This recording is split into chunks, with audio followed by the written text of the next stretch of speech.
But I mean, again, he doesn't know who Gabriel is, right? Because he didn't come from an Abrahamic faith. The people of Mecca were pagan. Quran is mentioned, if this book was from other than God, they would have found in it many contradictions. If a book is without contradictions, that has no bearing on whether it comes from God or not. I've had phone books that are inerrant, but I certainly don't think God gave them. That we believe without understanding.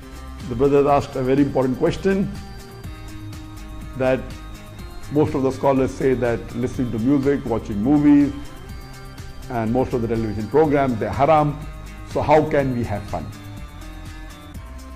Let me tell you, brother, at the outset, that having fun is permitted in Islam as long as the fun is halal fun.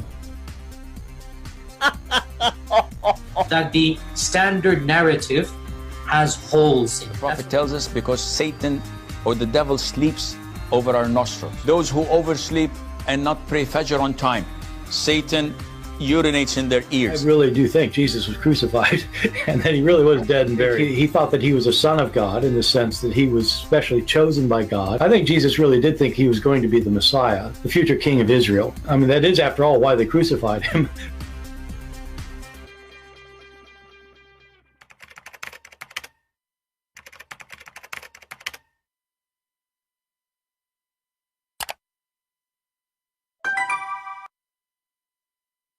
Hello everyone, and peace of Christ all of you. Please invite your friends. And as you see today, our chat is closed because we don't want to give YouTube any excuse to any excuse. You know what I'm talking about. You know the thing. So, I know many, they like to come and chat, but this is really not my interest. Our interest here is to learn. You know, I saw many videos made by Muslims. As an example, our sister Ali Dawah, she made a video saying that Islam is against homosexuality. And, the Muslims, they keep saying that, but in reality, there is a huge number of homosexuals in the Middle East, specifically in the center of Islam, Saudi Arabia, Kuwait, Bahrain, Qatar. The caliphates, if you have my book, Sex in Allah, you will see that all the caliphate, all the family of Muhammad, almost the town of Mecca, they were homosexual. Homosexuality was very part of the lifestyle of the Arab in the Arabian Peninsula. So what this is about, Islam is against homosexuality. And if the Muslims are against homosexuality, so why always they vote for Democratic Party? Why Muslims they vote for Joe Biden? Why Muslims they vote for the one who want to do abortion? Why they vote for somebody sponsor 100% homosexuality? So you are against it, but you vote for it? I will show you some examples of Muslims who try to justify what they do from both sides. Muslims who they are homosexual and Muslims who they are not homosexual. And how the Muslims who they are not homosexual try to refute those who they are Muslims homosexual. Contradictions have come to govern my life. As a queer person raised Muslim, contradictions of belief systems almost tore me apart. And my mother, more than anybody I know, has embodied the contradictions that follow me everywhere I go. In the same breath, she is the most vociferous critic of my gender nonconformism, as well. All right. If we go, we will find tons of those videos posted by liberals, for sure, of Muslims who they are gay, and they are explaining that Islam is not against homosexuality. Actually, I found a video which summarizes a bunch of them. Instead of going and watching one by one, we can, a few of them. So this is a video, but they put like let us say a fog in the top of the video, so you don't see the person. And they want you to see the person. The Muslims, they are trying to protect Islam. So here the argument is Muslims saying, Gomorrah is a story about a town that was doing horrible acts of rape, acts of incest. Not a condemnation of same-gender loving relationships. It wasn't homosexuality that these people were involved in, it was acts of rape.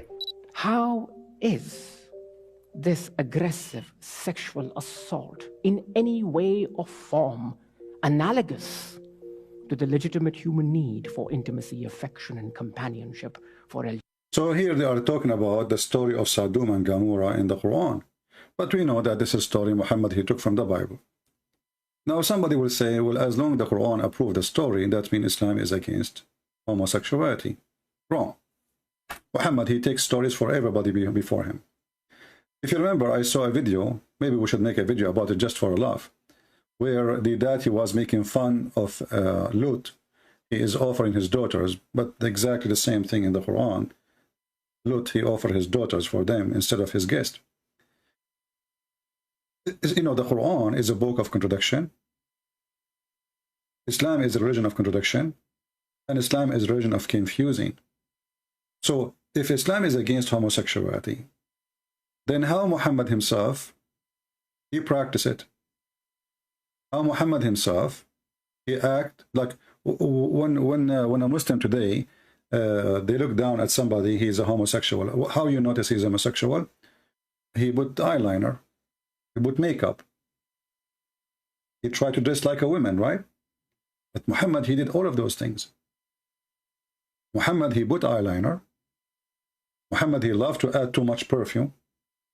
Muhammad, he said, I never received Quran, revelation from Allah, except in the clothing of Aisha. And the Muslim, they try to cover it up. They say to you, oh, this is the house of Aisha. But that will make it more stupid. Why? Because if this is true, that Muhammad, he never received revelation except in the house of Aisha, that means he never received revelation in the house of Khadija.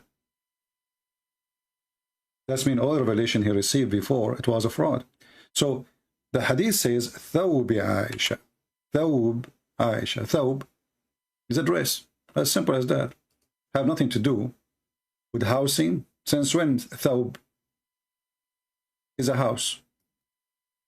You know? You can go right now, open dictionary, and you will find that Thawb mean clothes.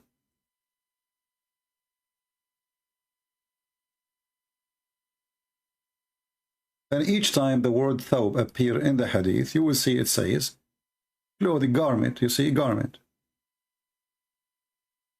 clothing.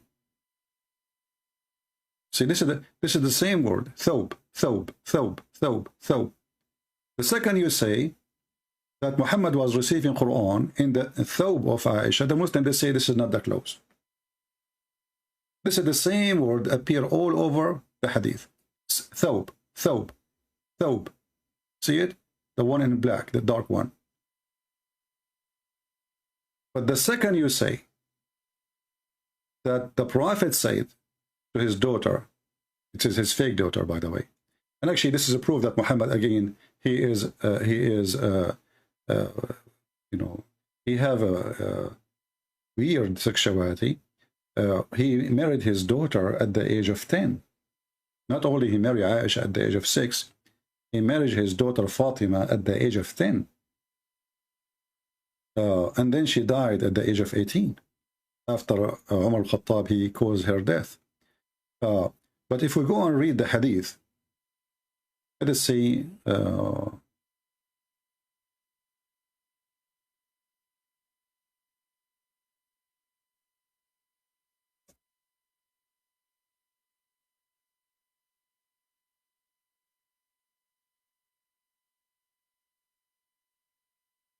Here we go. Here it says, فَإِنَّ الْوَحْيَ لَمْ يَأْتِنِي وَأَنَا فِي ثَوْبِ إِمْرَأَ إِلَّا عَائِشَةَ. You go to the Muslim translation. Here, imagine here they change even the word thawb. Suddenly it became a bed. Muhammad saying, I never received revelation except in the bed of Aisha. But the word thawb is thawb. You know, is a dress. And actually, there is a one of those hadith in one of the versions, Muslim translation. The Muslims, by mistake, they translated correctly, and it says the cloth of Aisha. Let me see if I can find it.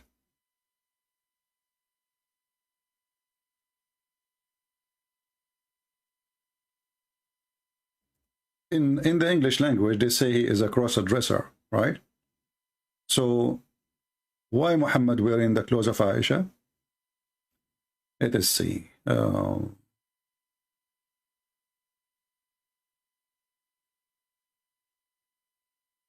just trying to find the hadith.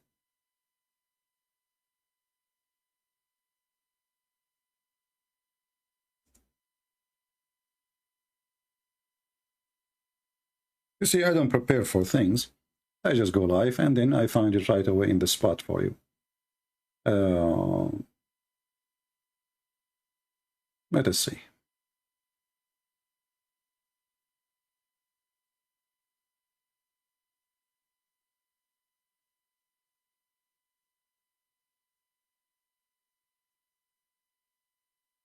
We'll try this one.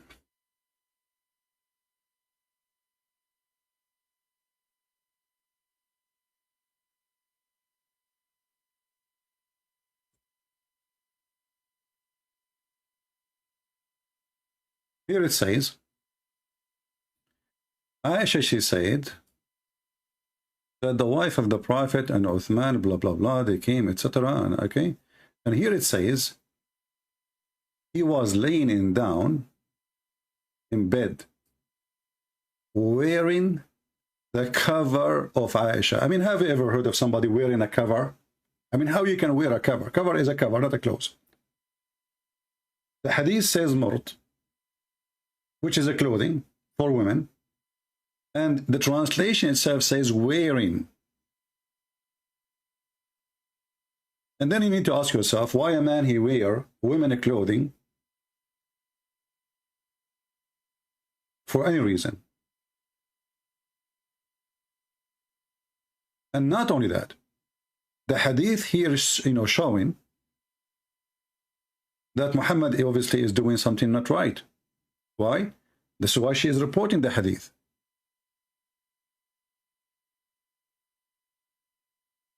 Muhammad wearing the women clothes, and this is a very wide clothing, because you might say to yourself, well, Aisha is, small. This is like very wide, very comfortable. So Muhammad wearing it in the top of him, and then one by one, the caliphate, one by one, later they became caliphate. Abu Bakr came, Umar came, and Muhammad is showing his meat, exposing what a man should not expose. And Aisha, this is a different hadith, I will show it to you. And Aisha herself is sitting in a way, should not be exposed to strangers. So if we read together here, it says, he gave a permission to Abu Bakr. Abu Bakr is the father of Aisha, so no problem. He entered. He was like that what? What is the problem? He was wearing the clothes of Aisha. Why that need to be reported if it was not something abnormal? Why Aisha says he was like that? And then Umar, he came. And Muhammad was still like that. So Umar asked for permission and he entered. And he gave a permission, he entered. And he was like that. And then when Uthman, he came, Muhammad,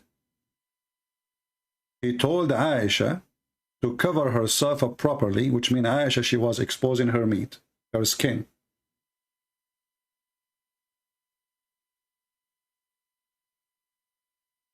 And he himself, he changed the way he is sitting and obviously the way he is dressing.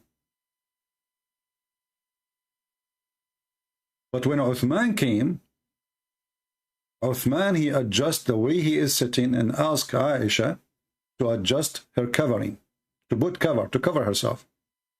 She said to him, how come Omar came, you did not say anything? Omar is a stranger. Abu Bakr, her father, no problem. But still, Abu Bakr is a man, Muhammad is a man.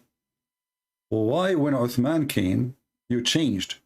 He said Uthman is a person, the angels will be, shy in the front of him. So how I will not be?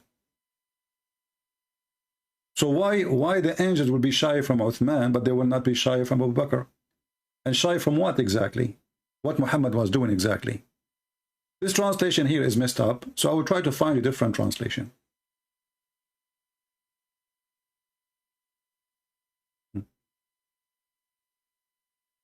Okay, let's see this one.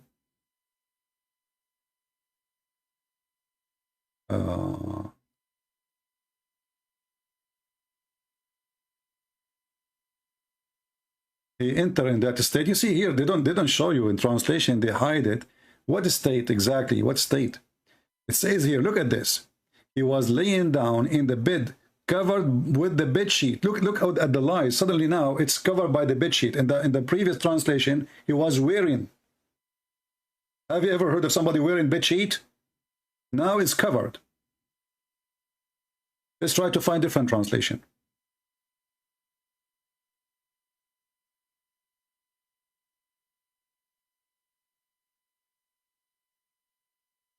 And look, here in Arabic it says, labisa, labisan, labisan, wearing, wearing, wearing.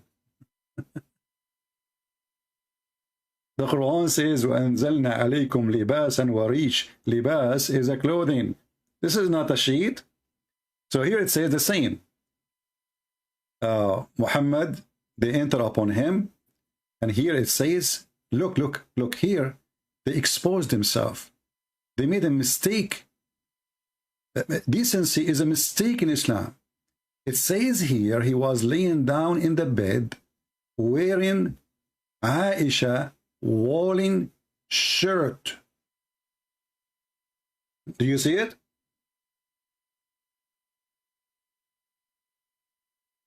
Wearing Aisha Whalen shirt. And this is why Aisha is reporting, because this is not normal thing the Arab they do. I mean, men, their homosexuality, yes, but they don't dress like women. Usually the one who dress like the women is the one who is, you know, when I enter a chat room in PalTalk, I don't know what the heck is that. And I saw one in Arabic saying that he is the bomb looking for someone in the top. And one is saying I am a top and I'm looking for a bomb. I could not understand what is that, but then later, you know, okay, now we get it. So the one is in the bomb is the one who wear women clothing, and that is Muhammad. And this is why Aisha reporting it, because it's something strange. And you will notice Muhammad is practicing that, and he have no shame. Enter Uthman, he arrived. And the excuse is Muhammad saying, well, Uthman is a person, the angels will be shy in front of him. So what Muhammad was doing? In Arabic it says, فَزَعْتَ, you get terrified when Uthman came. You changed the way. فَزَعْتَ, like you jump from your place.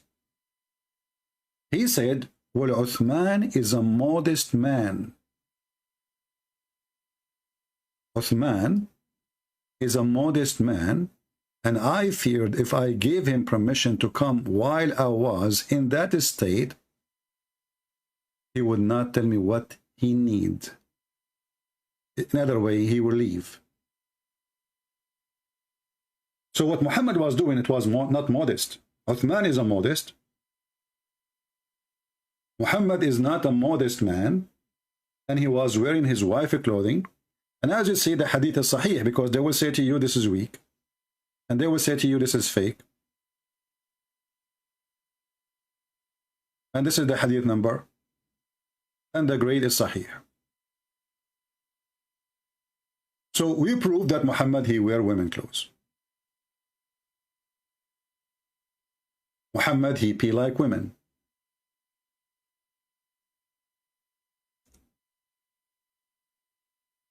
Why? Let us find the hadith.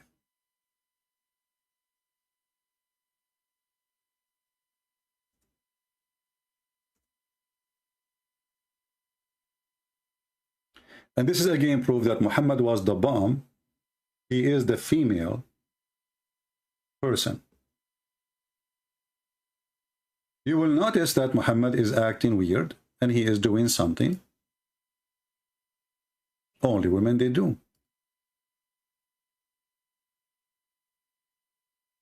This is sahih. This is sahih. This is sahih. All of this is sahih. Okay, what is sahih? Muhammad being like a woman. He always be like women. He never be like man. Very rare Muhammad is being like a man. Look what the hadith saying. This is not me. Abdul Rahman, blah, blah, blah, reported from. He came out, blah, blah, blah, blah, okay, and then he says, and then he urinated. Then we said, look at him. He urinating as women does. What does that mean exactly? Muhammad, he sat down when he urinate. He never urinate standing up. He had to sit down. He left his dress and he urinate. Is that a coincidence? So now we have him wearing woman clothing, and now we have in him being like women, and you will see that the men there, they were like, they are the one is surprised. I mean, those are his people, and those are the Muslims.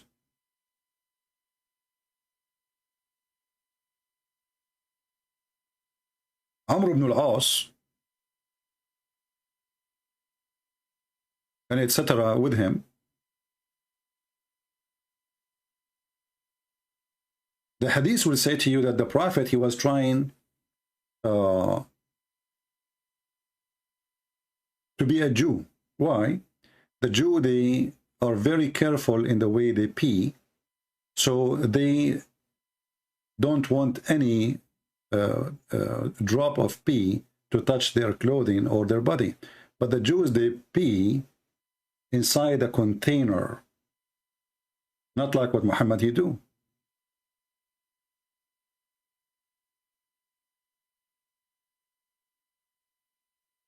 They got a container and they pee in it. It's like today, you know, when you have those new standing pee in the wall for men. So they have a container. This way the pee will be contained and will not split all over. But if you sit down, that will not make the pee far away from you. Actually, it's going to return more to you because you are so close to the ground. So why Muhammad is peeing like a woman? No explanation. This is there. They are trying to give you their opinion. Why they are trying to do that? Is he trying to copy the Jews? But the Jews don't do that. He pee like women. And this is Sahih Hadith. The Prophet, he put eyeliner.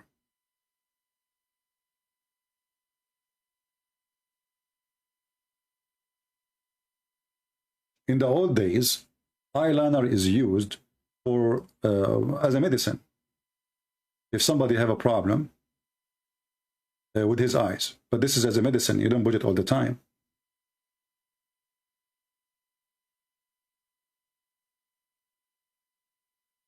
But the Prophet of Islam, he used it every day.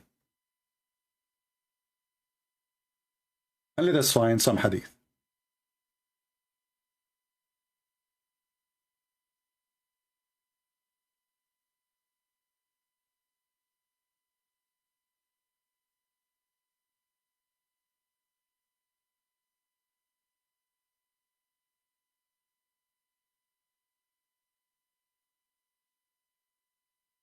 So if Muhammad was sick and he is using it, that will be temporarily, not will be every day.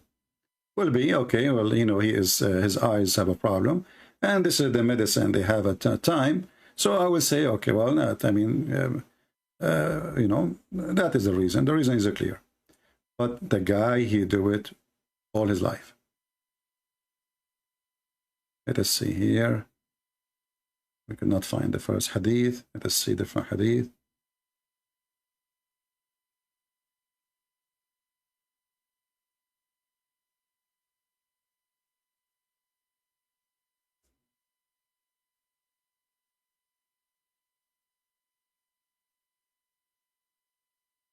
And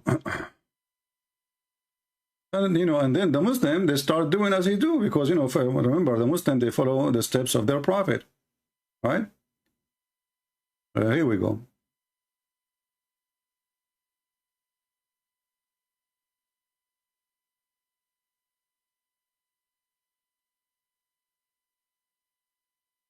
Ibn Abbas reported that the prophet saying, apply an autonomy, for it is clear the sight and make their grow, make hair grow.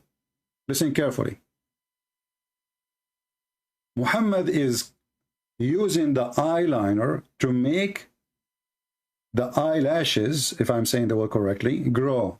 Muhammad, he liked to have a pretty eyelashes. He wanted to grow. It to clear your sight and make the hair grow. And he asserted that the prophet had a aquarium case from which he applied every day in each eye 3 times. 3 times a day, in the morning, noontime, and afternoon. So Muhammad, he want to keep the eyeliner always in his eyes. Always. It's a must.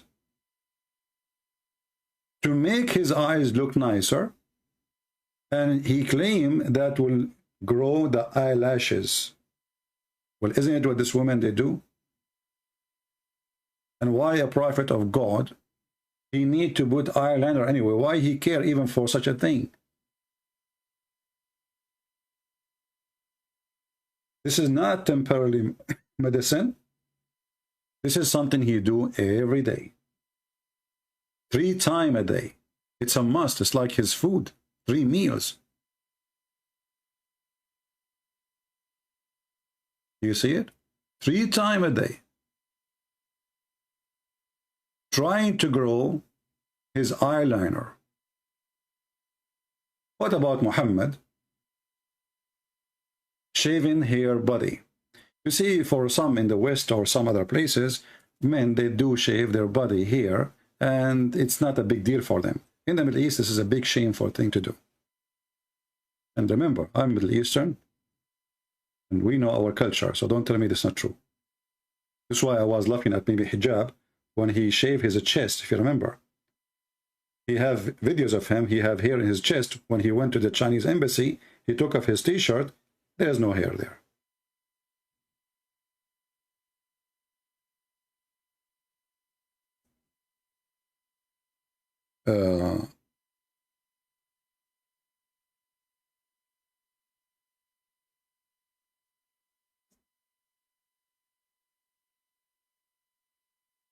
Why a prophet of God?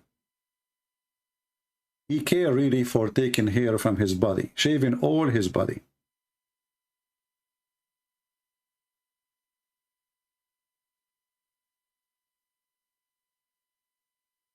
Let us see.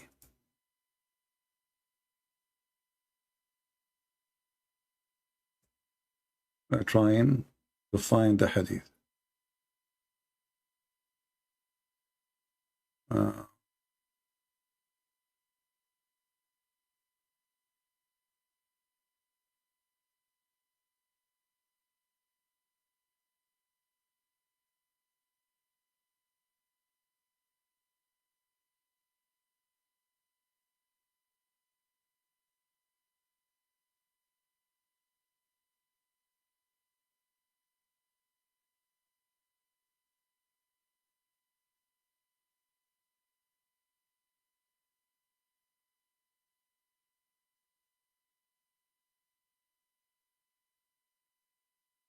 I hope you are being patient with me, because as you see, we are trying to find reference in the spot.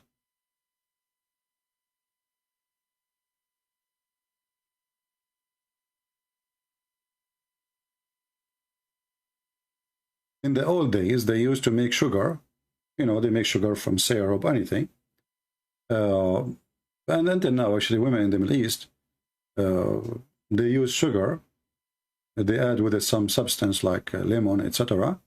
They use very gluey, it's like a glue material, and they put it over their skin, and then they pull it up fast, and to take the hair off. In the hadith it says that the Prophet he used an nawra, so he shaved his body from the hair. And we are trying to find the hadith in English, otherwise we have to use the Arabic one. Until now we did not find the hadith. Oh, here we go, we found one.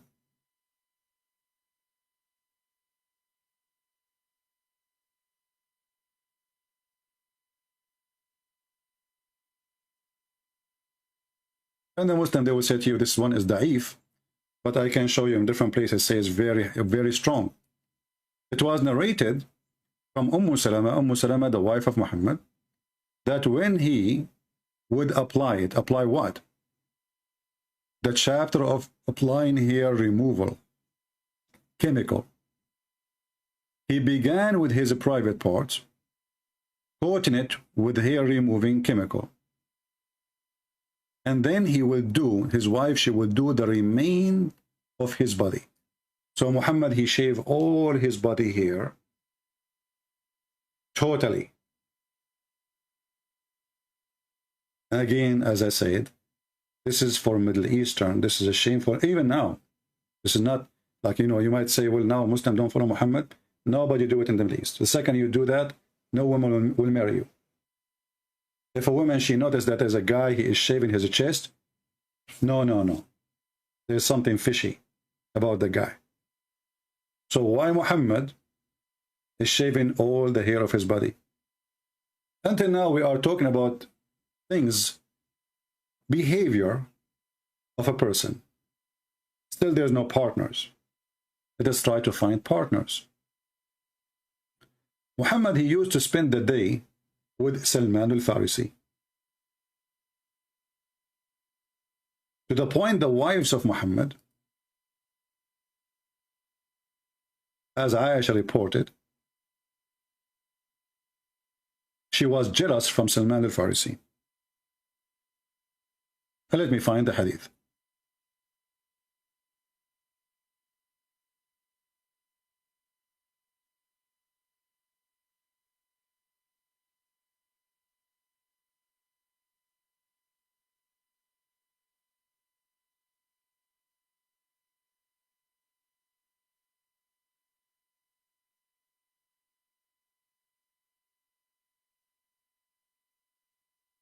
Let us see if we can find it here in English.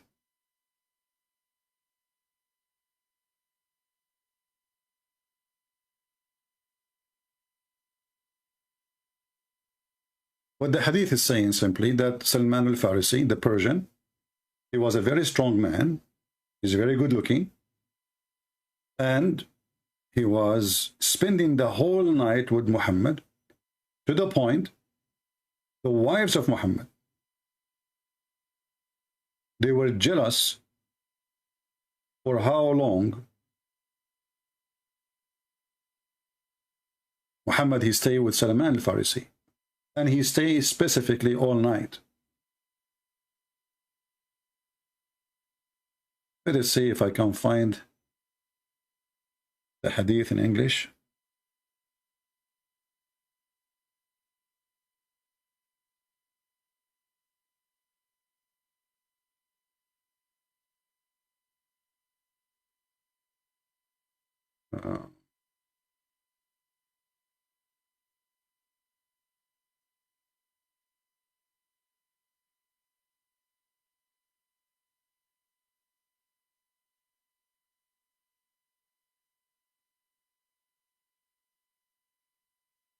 I can find the hadith in Arabic very easy.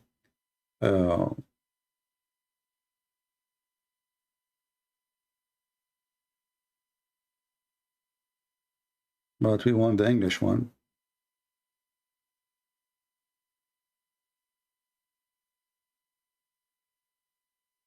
Here we go. We found in Arabic, not in English, but it's okay, what we can do.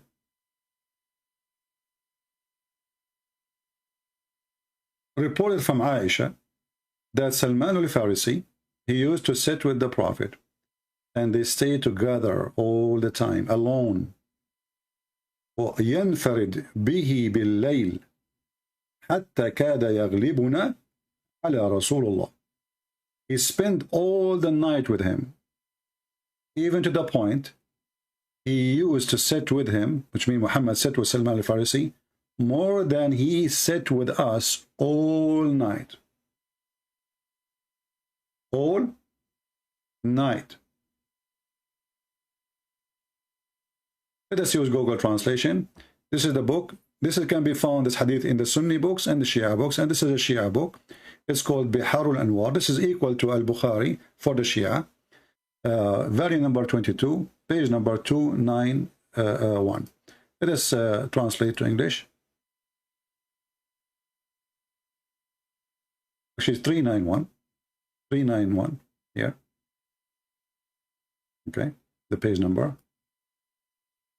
And here it says, from the authority of Aisha, she said, Salman al-Farisi, he used to stay with Muhammad alone. Translation is not too much accurate, but it's okay. Which he had alone with at the night until almost he overpowered us. So Muhammad, he spent his time with Salman al-Farisi all night. Well, somebody might say, well, what's wrong? They are friends. They are not. Salman al-Farisi, he came as a slave. What Muhammad he have a need of him? What exactly his position there? Why he became... And even Muhammad, he said that Salman is one of the people of the house, which means he is equal to the family of Muhammad. Equal to them. How Muhammad he got that honor? What does that mean exactly? Then we find more evidence of Muhammad the queer. Jibreel. Jibreel the angel is Dahya al-Kalbi. Dahya al-Kalbi was the most handsome boy or youth, or let's say young man, in the tribe of Quraysh. This is why Muhammad decided to send him to be his messengers to the Roman, because he is the most handsome. But the funny is that Dahya al-Kalbi is a person he stay all night with Muhammad too. And when somebody come to the house of Muhammad and he see Dahya at night in a time which is not proper to be alone, Muhammad he claimed that this is Jibreel. This is Jibreel. Ibn Abbas, he come to the house of Muhammad. And he went inside and he slept. He's a kid. He smuggled himself inside. Nobody noticed him. And here you ask yourself, I mean, how a kid he enter a room and Muhammad did not notice that he is in the room, even if you are like 10 years old.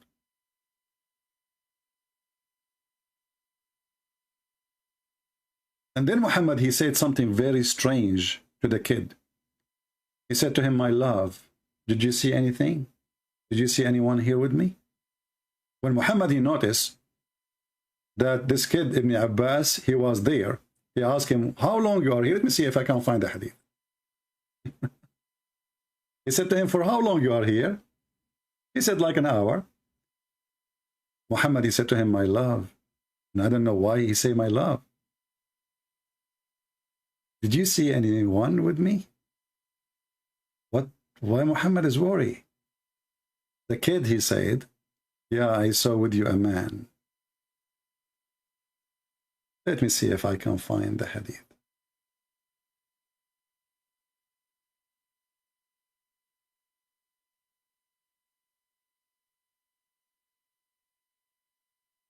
I will find it for sure, but the problem is to find in English.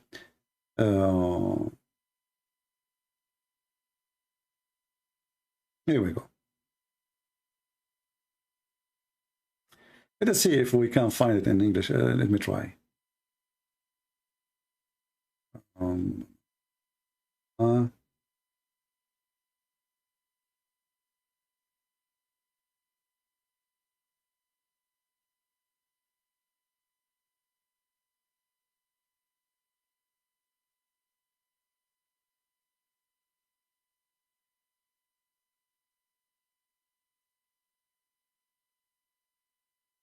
me see. I will try to find this one in English.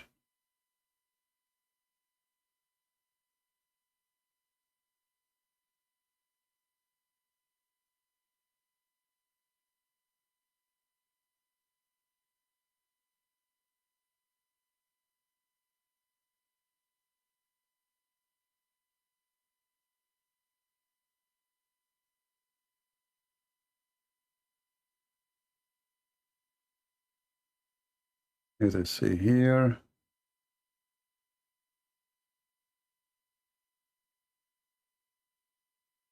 Well, look like we don't have it in English.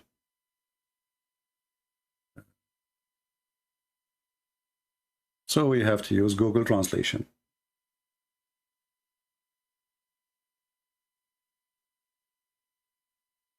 We will show you another hadith too. That is, use Google.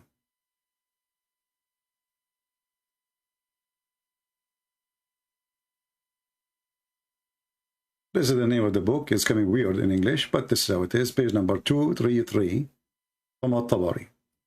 At-Tabari. Okay? So this is not a joke. And here it says, he mentioned that the vision of Ibn Abbas, which means Ibn Abbas, he saw Gabriel. How he saw Gabriel? He said he saw him twice. Where he saw him twice? He saw him in the house of Muhammad. It's mentioned that in the Tirmidhi, Abu Amr, he said that he saw a man with the Prophet. He did not know him.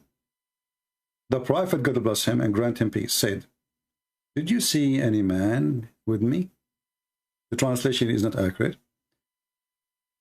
The kid, he said, yes. Muhammad, he said to him, "This is Jibreel." And then Muhammad, he claimed that you will lose your eye vision.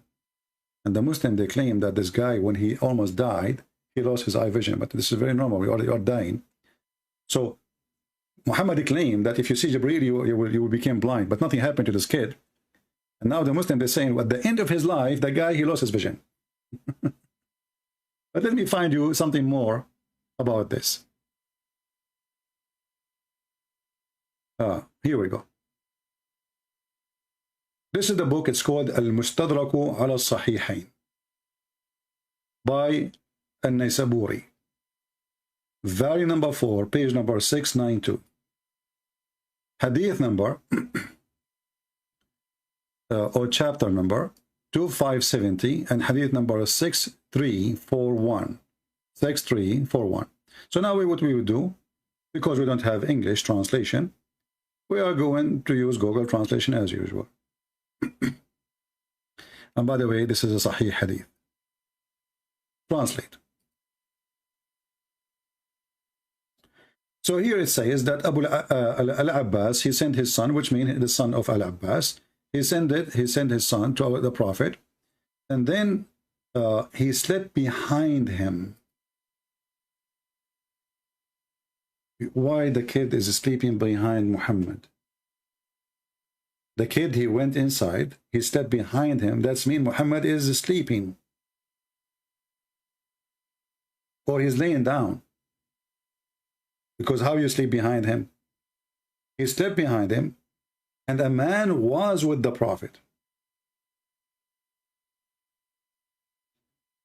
And then Muhammad, he said to him, "My love." Did you see anyone? The translation here is not coming correctly. So, and the man was with the Prophet, and the Prophet, he said to him, "My love, not my family. Did you see anyone with me?" He said, "Yes, I saw a man." He said, "Oh, okay.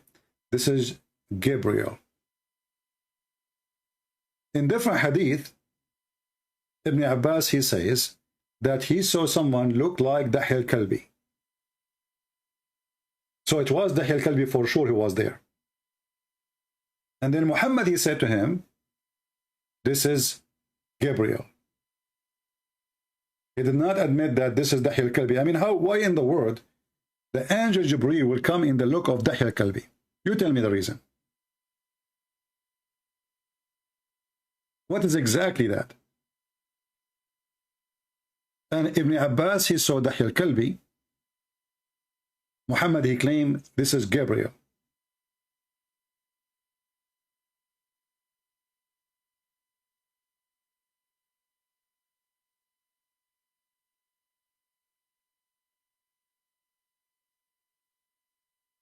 Let us see if I can give you more reference.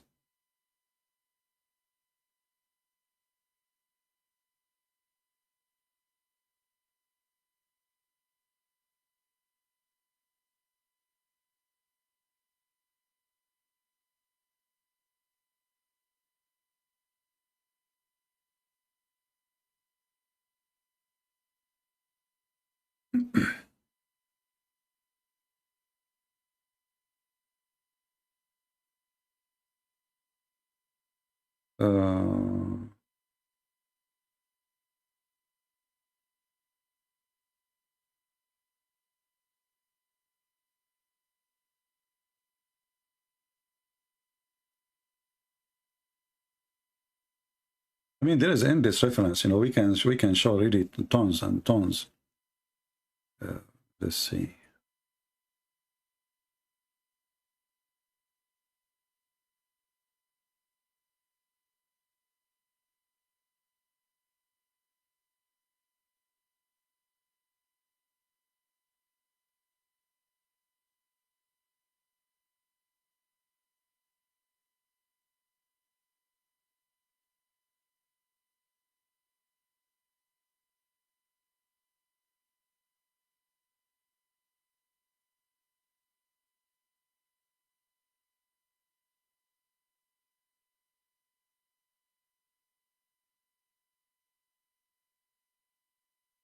Yeah, maybe we can find more later. But I mean, this is enough.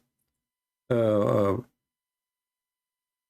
tons of tafsir. It mentioned that in even Ibn Kathir. It mentioned that in Al-Tabari. It mentioned that Sharh al-Bukhari. It mentioned that in I mean, we can get tons of reference about that. Let's see here.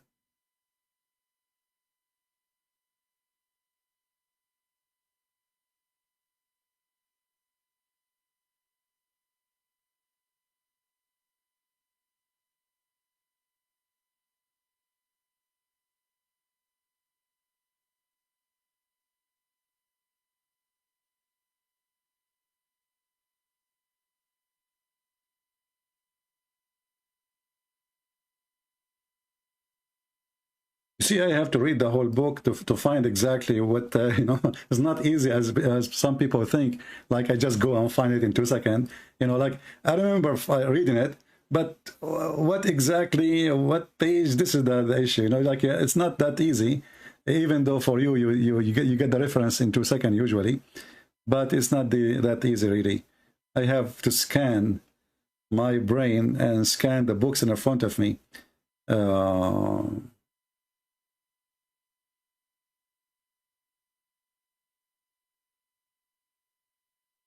But anyway, as you see, Gabriel, he come in the image of Dahya al-Kalbi. Muhammad, he spent the night with al-Farisi. Aisha, she is jealous from Salman al-Farisi. But there is something more horrible.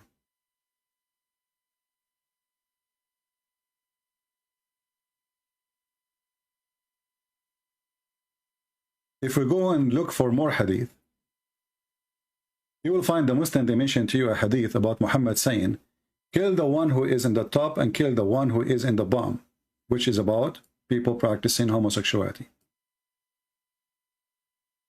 Do you remember when Sheikh Uthman, he says the hadith says Hassan, and this is Dar es-Salam is not accepted?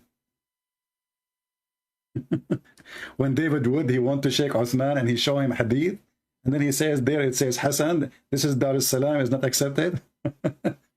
Well, this is a hadith nobody can support. Nobody, even though it says Hassan. They will say to you, this is Dar es Salaam saying that. This is the publishing. It's not even scholars saying that. But for me, I will take it. I'm not going to be hypocrite like the Muslims and say, oh, this is not accepted resource or source. It is not true. It is invalid. But who said that a person who is practicing homosexuality is not going to say something against homosexuality? He do it behind doors and in public. He said the opposite. How many even people who claim to be Christian or priest, they speak good in the church, and the second day we find that they are child molester like Muhammad. This is very, very well-known behavior of many pervert people. So it is possible that Muhammad, he said that, but that will not change anything. Muhammad dressed like women, Muhammad put eyeliner, Muhammad pee like a woman, and Muhammad kiss men. And men kiss him down his belly.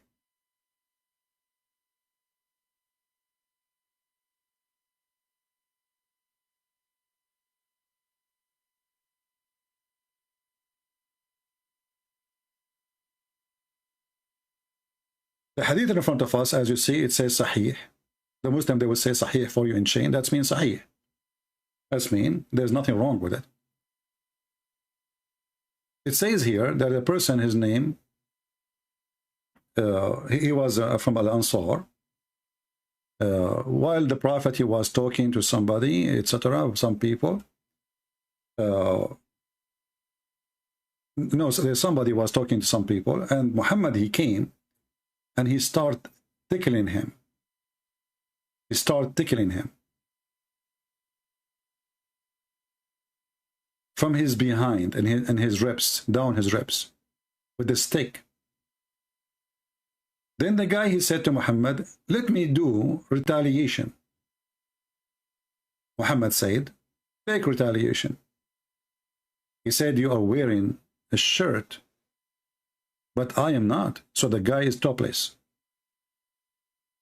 The Prophet then, he raised his shirt, and the man embraced him and began to kiss down his belly, not his side. Kashh is from the belly and down. And then he said, this is what I wanted, O Messenger of Allah. Imagine if we are talking about Abraham or Moses or any of those who they are known to be prophets. He come to a group of people, and then he start tickling a man to make him laugh. And then the man, he is not wearing a t-shirt. He said to Muhammad, well, I'm going to do the same to you, Prophet. Let me take retaliation. Muhammad, sure, go ahead. He said, but I'm wearing a shirt, you are not. Sorry, I'm not wearing a shirt, you are wearing a shirt. So Muhammad, he left up his shirt to the man.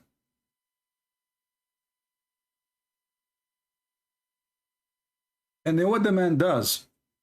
Did he tickle Muhammad? Did he touch him with his fingers like tickle him? The guy, he started kissing his body. And he was saying, this is what I wanted. Some, they might understand the hadith saying that Muhammad saying this is what I wanted. It's really confusing here who said that. But most likely it is the man saying to Muhammad, this is what I wanted. So he enjoyed it very much. Here we ask ourselves, what is the point of this? A man is a prophet of God, tickling somebody, he is naked, topless. The man, he want to take retaliation. The prophet, he take his shirt up. The man, he start kissing him down his belly. The prophet is not upset. Is happy with it. And the man is so happy with that. That's not alone. We have tons of reference. We have endless stories.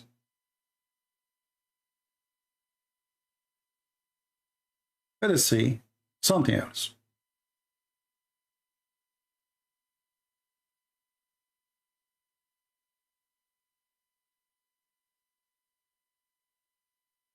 Muhammad, he loved to grow his hair very long.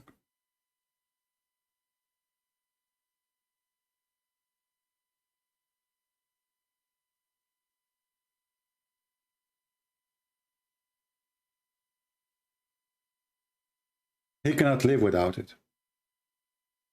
He liked to grow his hair.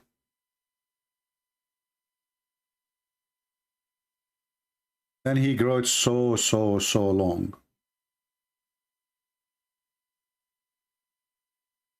And here it says to his shoulders, in fact, it past his shoulders, go down to his back. And you will notice that the Muslims are reporting this because not everybody do that. Muhammad is doing that.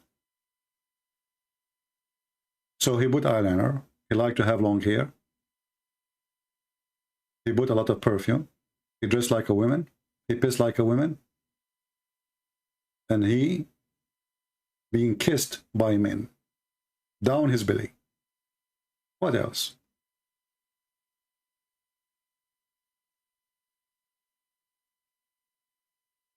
Let us see.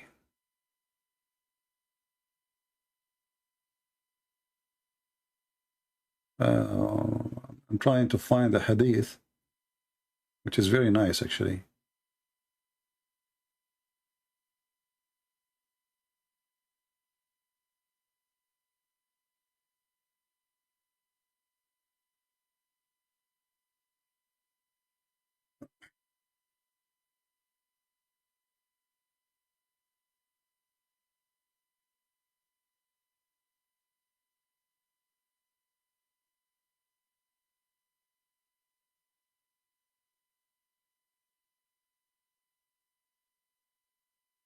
Later, when you download the video, you can cut like the time we are waiting for to find reference. Let me see this one.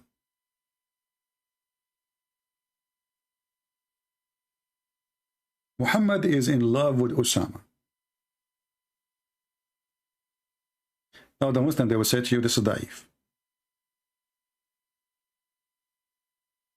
This is daif.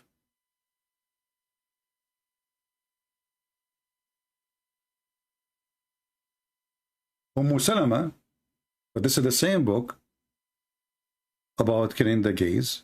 The same book. How the same book can be da'if? I mean, this is how stupid this religion is. And da'if, by the way, is accepted, is not rejected. Osama stumbled at the thread, like in the front of the house, and he cut his face. The Messenger of Allah removed the harm, between two brackets, the blood, from him. But I was repulsed by that. And he started to suck the blood and remove it from his face.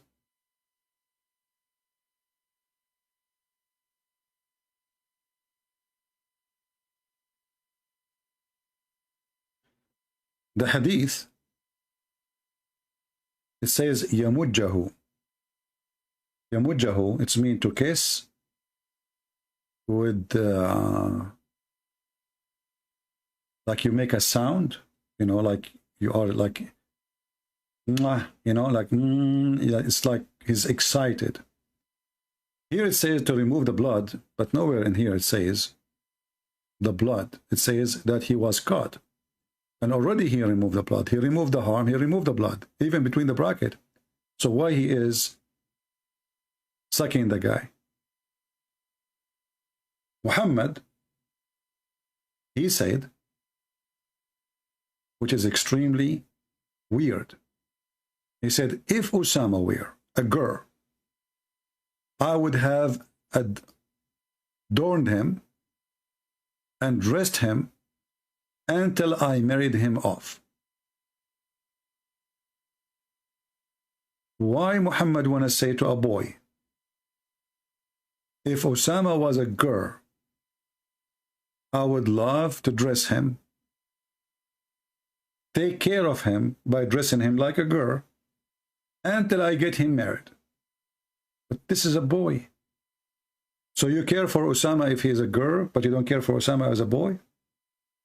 Muhammad, he see the boy as a girl. Otherwise, I change any Muslim to tell me what is the reason. Why Muhammad imagining the boy? Why he wish that he is a girl? And what is the point of sucking his face? More issues.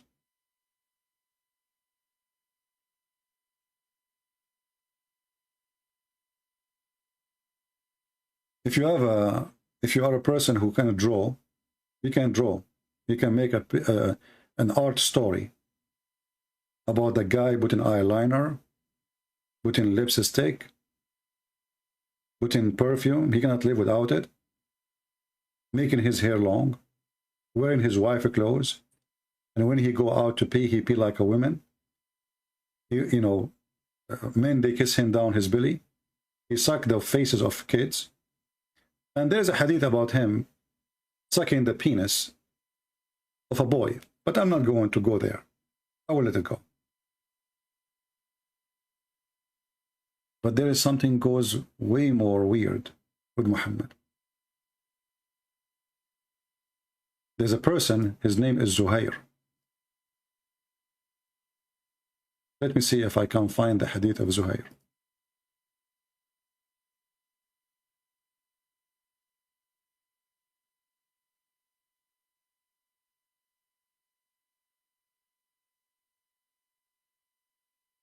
Zuhair.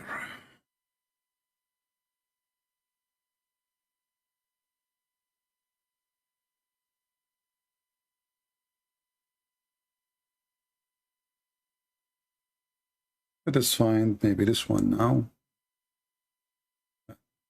There's a hadith about Muhammad sucking the tongue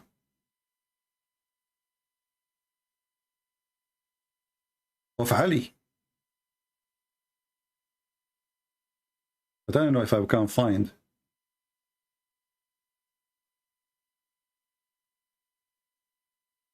the hadith in English.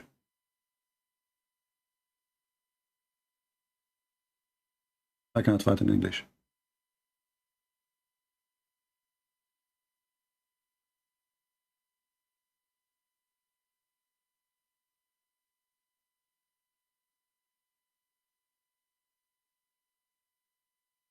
This is the book of As-Sirah al-Halabiyya, volume number 1, page number 432. And here the story is saying that when the mother of Ali, she gave birth to him, and they called him Ali, Muhammad, he gave him his tongue. He put his tongue inside his mouth. And he was sucking it until he slept. Second day, the kid, he refused any women to suckle him because he wanted the tongue of Muhammad. And Muhammad, he did it again. He gave him his tongue and he slept. And by the way, the Muslims are not mentioning this because of a shame. They are proud. English translation. Al-Halabi biography, volume number 1, page number 432.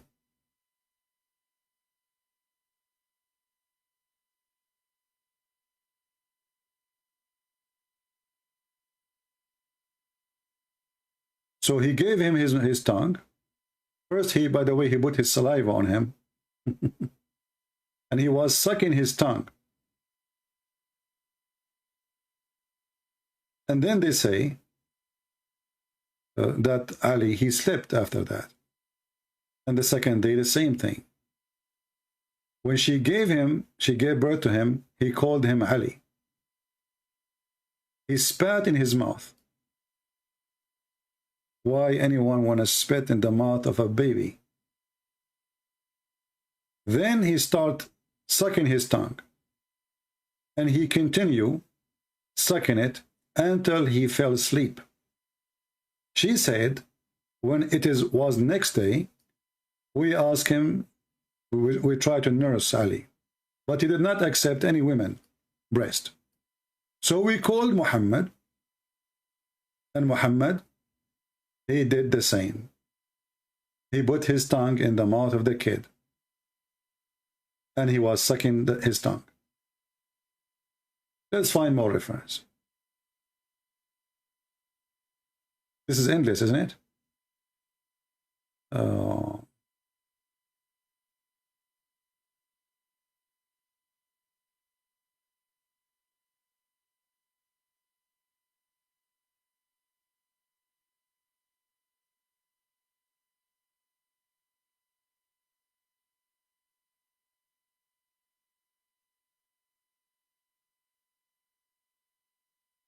Let's see if we can find here.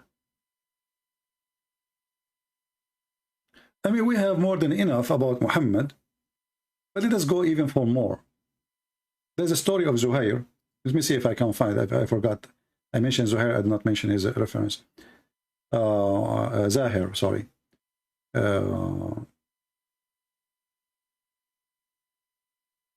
Let me see if I can find the hadith in English. See, this is the problem. You know, what we have in English right now is almost zero compared to what we have in Arabic. But we can use Google Translation as usual.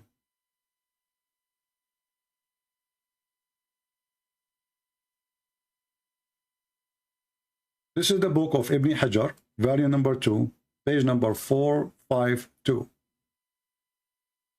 And this is a Sahih hadith.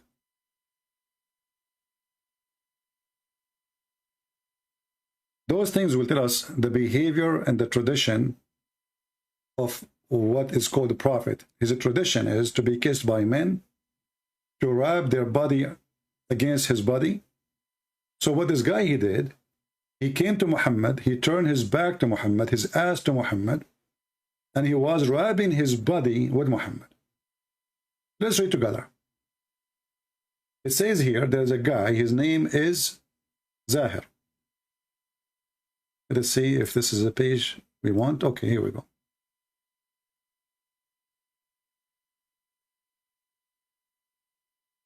And Zahir is not a good looking, by the way. The Prophet, he came to him, and this man, Zahir, he was selling something. And he did hug him from behind. Who is hugging who? Muhammad is hugging the man from behind. The man, he said,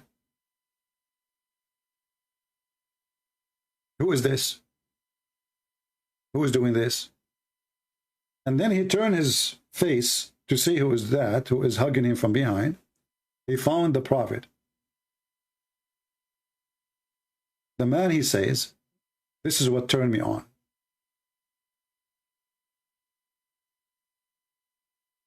And then the Prophet, he says, continue, supposedly he's joking. He says, who wanna buy a slave for me? He mean this person who is he is hugging from his behind. And then it says here, وَجَعَلَ هُوَ يُلْصِقُ ظَهْرَهُ بِصَدْرِ النَّبِيِّ صَلَّى اللَّهُ عَلَيْهِ وَسَلَّمَ. And this man, he start attaching his chest, his body, sorry, his back, to the chest of the Prophet. He's laying down, laying back on the Prophet. Like, you know, when a girl, she wanna play with her husband. And then he said to the Prophet, do you think I am kased? Kased, which means nobody wanna sleep with me, nobody wanna buy me, you wanna offer me as a slave? Kased, kased, you can say it to a girl, she is not like a woman, nobody wanna marry her. So he's saying to him, do you think I am that kind?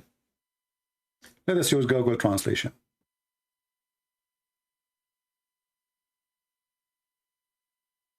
The reference, Al-Isaba, Ibn Hajar, then translation here coming weird. Part number 2, page number 452. And here you will see the rest of the story. How this man was in the market, selling or buying. And then the Prophet, he came from his back. He embraced him from behind. And the man, he said, who is this? Then he turned his face around and he recognized the Prophet.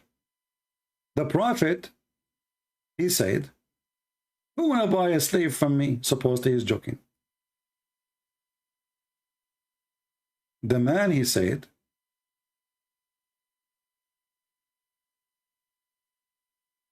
the translation here is really coming very weird. Do you think I am not like, as I told you, like Cassette, like he is, nobody want to take me, nobody want to have me, what's wrong with you? You know, and suppose both of them, they are now joking. And then Muhammad, on this guy, he start rubbing his chest and trying to find where the translation is gone in the English. I think the translation is coming really is gone.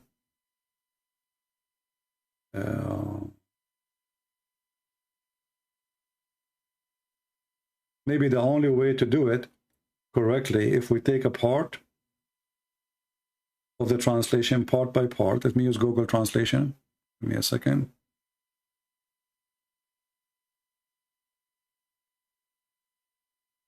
See, for me, I don't care for the Google Translation, but I'm just trying to help you so you can see what I am seeing. So if we take it from here, here it says,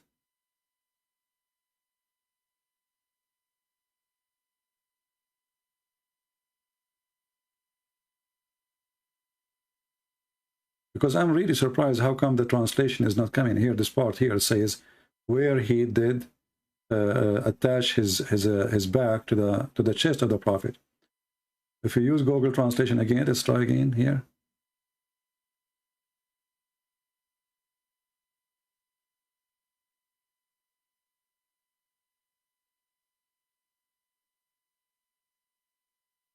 Yeah, I don't see it.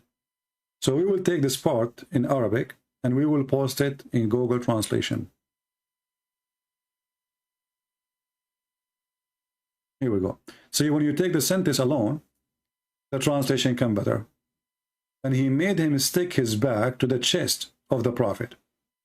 Do you see it? So I just copy from the Arabic, which is not shown in the English translation when you translate the whole page. I copy this part, and I will do it again in front of you.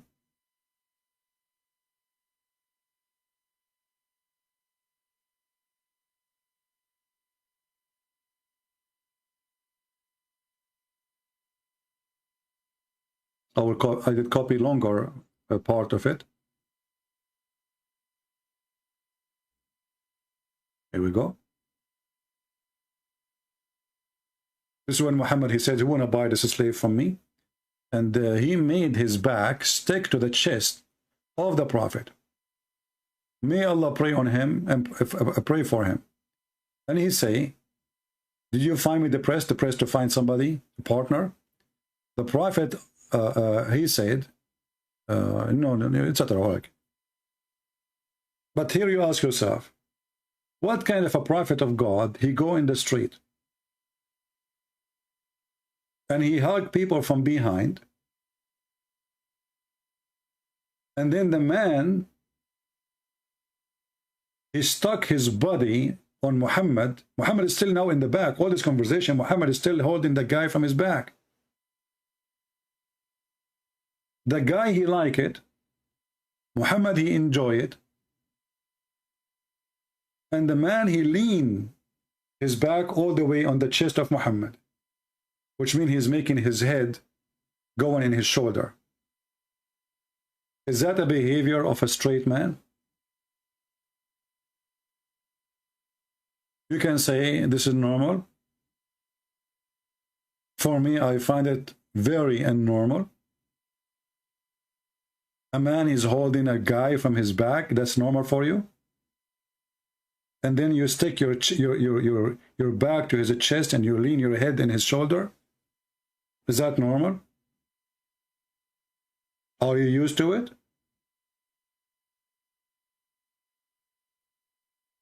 Then if we go in the Quran, we will find that not a single time in the Quran it says to punish gays. Instead it's saying hurt them.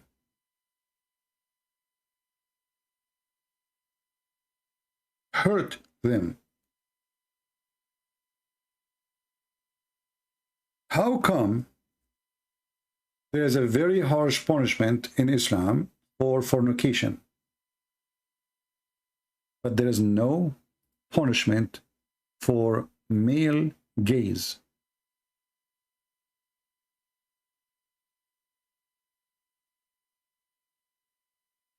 Those who do it, it says hurt them, and if they repent, you let them go.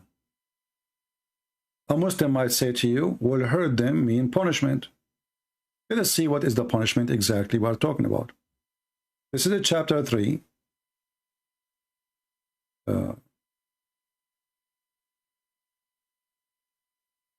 Actually, let's go to a different verse, better. Chapter 4. That's what I wanted, actually.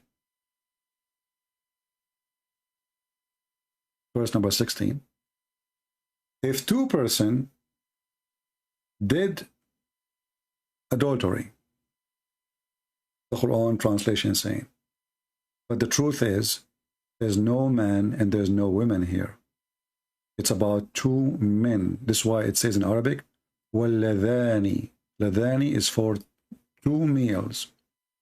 If you change the translation, right away you will see the fraud. Change it.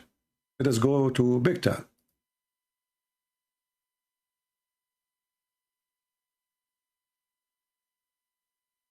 And if two of you were guilty, therefore, guilty of what? I mean, this translation is even more horrible.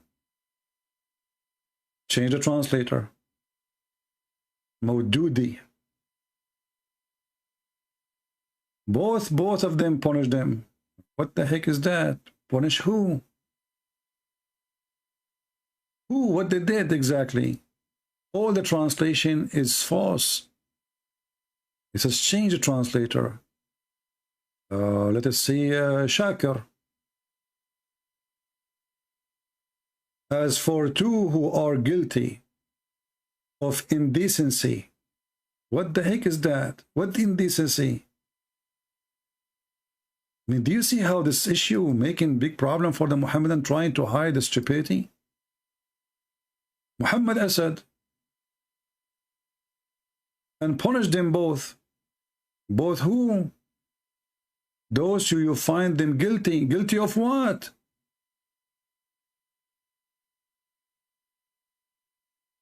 What's wrong with the Mohammedan? Change the translator. Mubarak Kuki, whatever his name. If two persons among you commit illegal sexual intercourse, is that what it says really? We change him. Khattab, Khattab, the same. Let us go to the interpretation and you will see how they lie. Chapter 4, verse number 16. And this is the Islamic interpretation.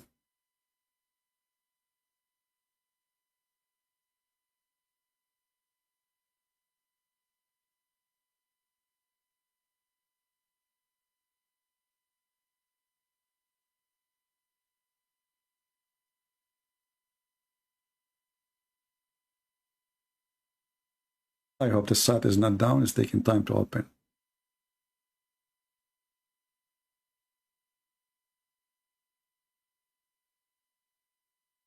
Here you will notice how the Muslims, they try to hide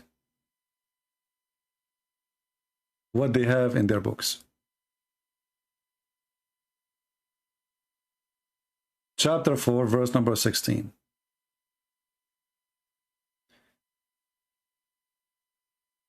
And by the way, if the Muslim, they say this verse is about a man and a woman only, that means there's no verse in the Quran. All of it is about homosexuality. For me, even better to prove my point. It says here, And when two of you commit what?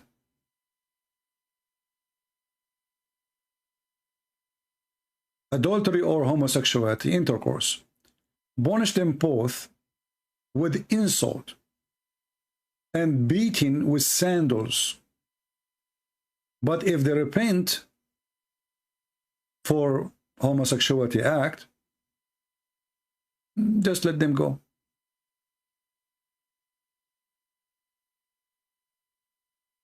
And here he says, obviously here what's meant, that homosexuality is a fornication. And what is the punishment for it? You beat them with your sandals. This is Tafsir al-Jalalain. We can go to Ibn Abbas. We can go to Ibn Kathir.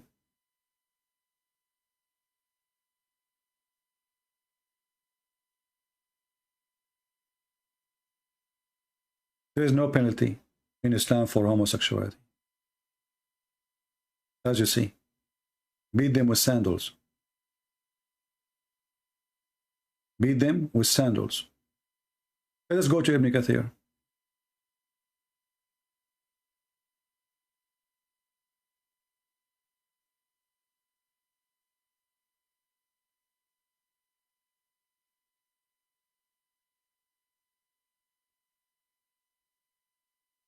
All right, this is Ibn Kathir.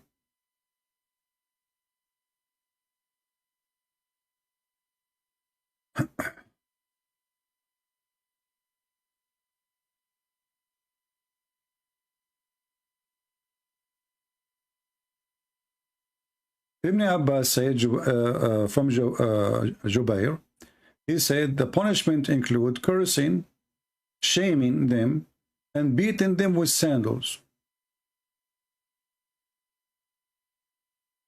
And then here he says this is abrogated by stoning, but Muhammad, Quran never say anything about that. This is something later the Muslims they add. There's not a one time in the Quran it says you do punish homosexual. It says hurt. And how? Beat them by sandals. Why the Quran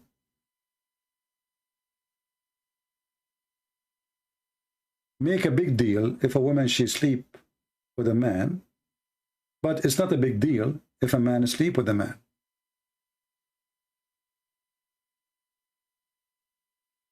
Why the Quran never make a punishment, harsh punishment as he do for fornication? If you are a single person, we will whip you back 80 times. Some they do 100 times. But this is a homosexual act. And what is the penalty? We hurt them by beating them by sandals. This is the order of Allah. Then the Muslims, after Muhammad he died, they claim that Muhammad he ordered to kill the homosexual. Why Allah never said in the Quran such a punishment? Why he did not add it? I find there is no solution for this except that Muhammad himself, he was a homosexual, and all his friends, they were homosexual, and he don't want them to run away from his religion, and he don't want to expose himself in the same time, because if he come with a punishment, they will say to him, what about you? If we go and check about homosexual in town, we will find that Muhammad, he used to have homosexuals staying all day long in his home.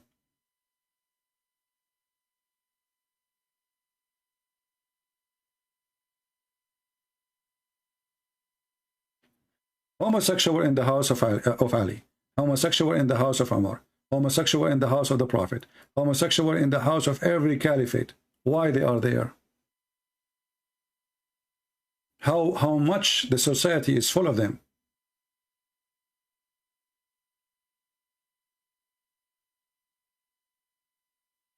Kick them out from your houses. But Muhammad himself, he have homosexual in his house. Umar, he have homosexual in his house.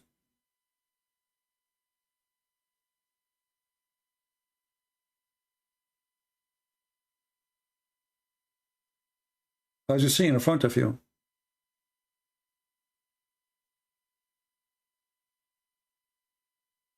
All those hadith says that there is homosexual in the house of the caliphate of Muhammad.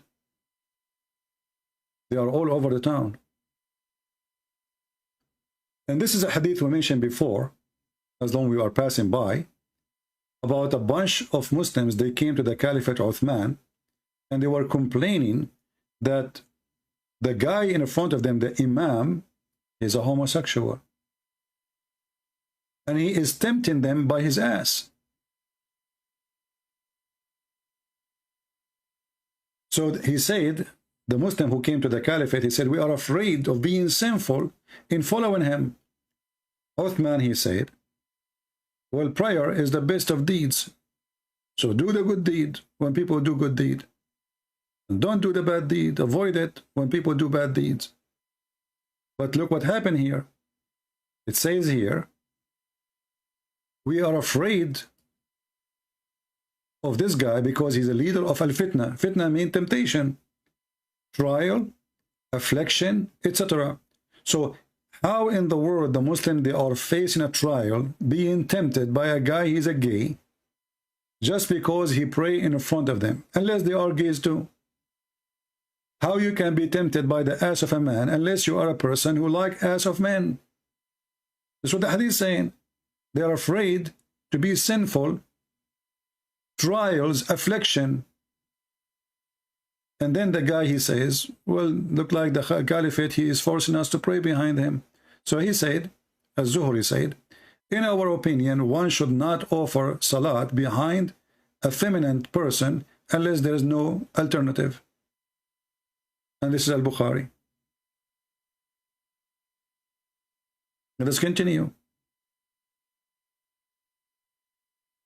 Homosexual in the house of the Prophet, as you see in front of you,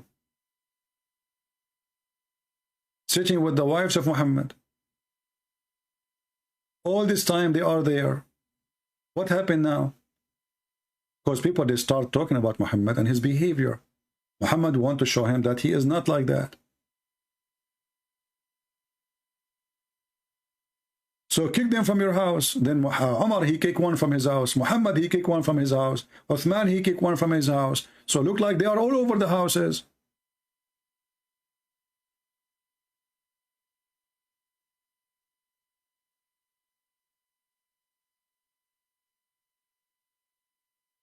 Shall we continue, or we have enough for today?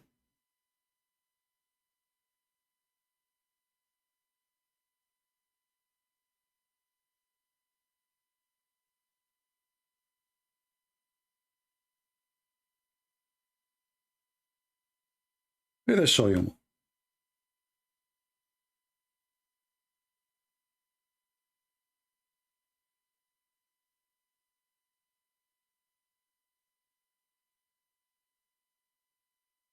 Let us go to Umar ibn al-Khattab, the most close friend to Muhammad.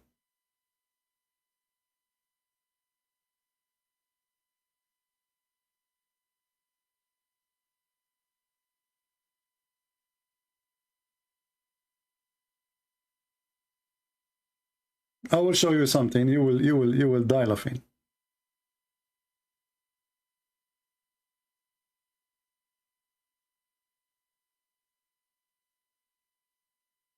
This is a book. It's called Fathul Bari. Ibn Hajar, very big, famous scholar.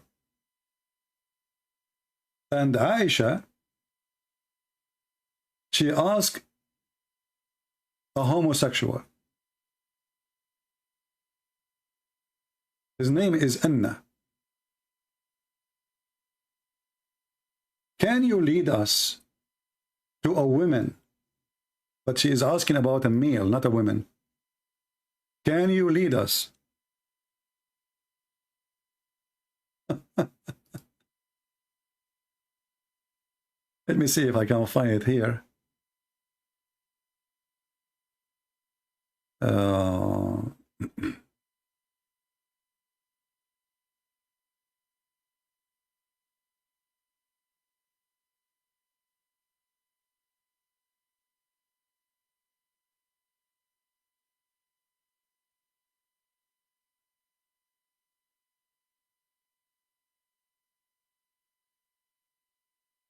Actually, in this reference here, it says that a gay, he used to come always to the house of Muhammad, and Muhammad, he never have a problem with that.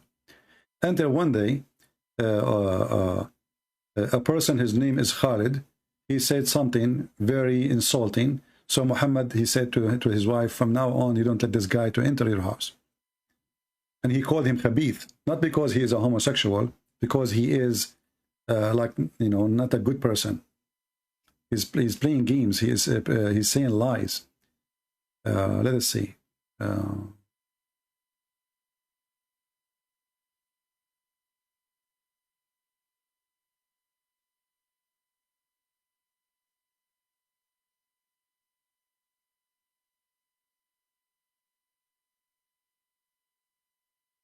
Okay.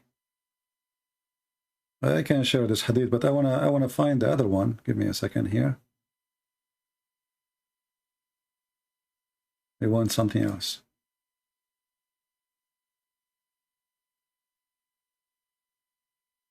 Very, very weird.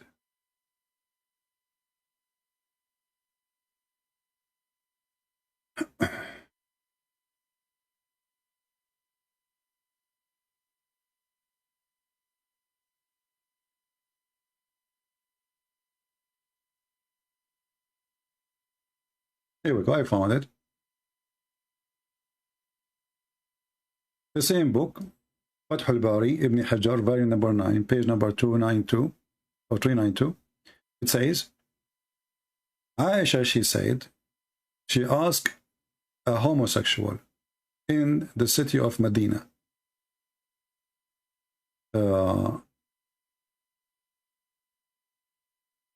can you lead us to a woman so we can marry her to Abdul Rahman ibn Abu Bakr? Then this guy, he started describing the women, which came with 4 and end with 4. This is a description of a homosexual in the hadith. He come with 4 and he go back with 4.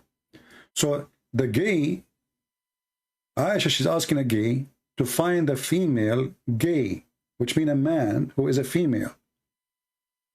So he told her about a gay who is good for that, to marry him to, as a female, to this guy Abdul Rahman. Then the Prophet, he heard that. And then Muhammad, he told him, get out of the Medina to the Hamra, and there you live in that house. Let us use the translation, Google translation, peace be upon him. And now how we will find, where is that? This is the name of the book, page number 292, not 392, 292, volume number 9, Ibn Hajar. And it says,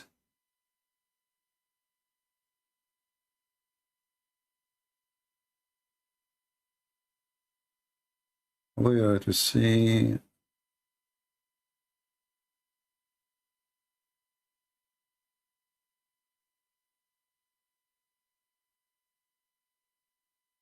I'm trying to find where the story is ended now, and the translation is messed up. Find us to marry.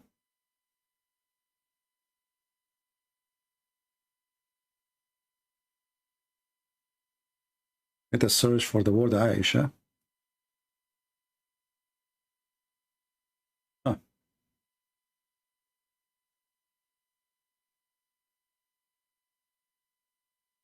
Aisha said to, okay. Where is that? It's lost in the translation. I can't even find it. Let me go back to Arabic.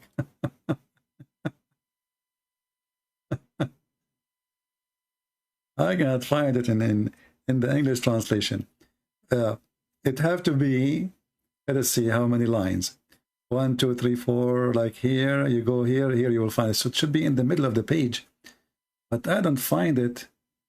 See, the translation is coming really messed up. Maybe we should use Google translation again.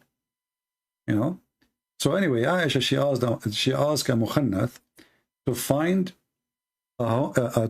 a female, supposedly a woman, but this woman obviously is a gay. ووصف امرأة تقبل بأربع وتدبر بثمان. So she come with 4 and she go back with 8. Now you might be confused about that. This is how to describe homosexual. If you go there, here when we say مخنث, it says the same. إذا أقبلت بأربع. See the translation here? It's almost the same story. So when she comes forward with 4, and between 2 brackets the fold in her stomach, and when she goes back with 8. How? Don't ask me. I don't know what exactly they meant by that. And the Prophet then, he says, don't let this guy come here again. So she was asking him about a gay to marry Abdul Rahman, and the guy, he understood very well what they are looking for, and he offered them a female gay, which is a male. And then Muhammad, he got upset, not because, by the way, of what he said, because somebody made a comment later about it, as we showed you in the book there. Let's continue.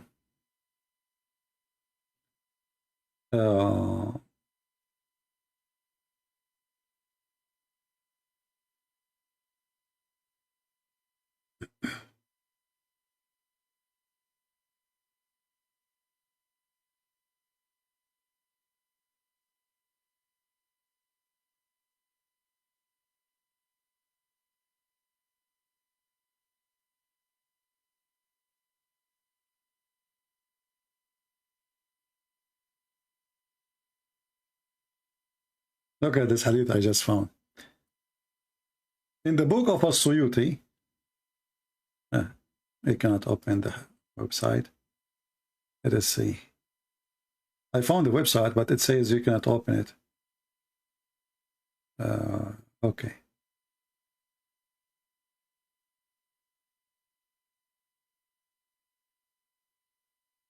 Yeah, it looked like a scam website.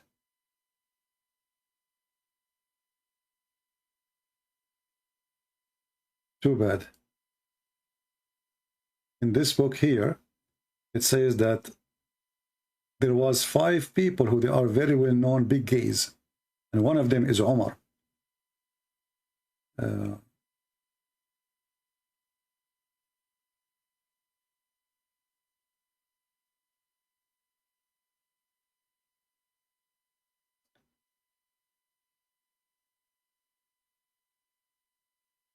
I could not open the website for the book. There's a hadith about Muhammad being raped by Bahisa.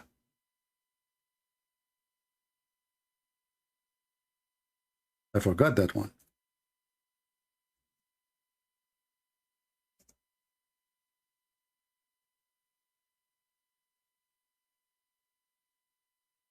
Let's see if we can find it.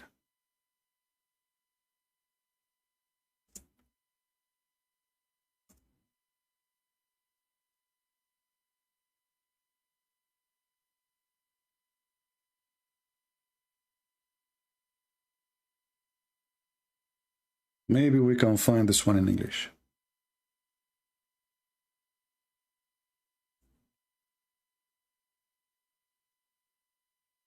Okay, let's see.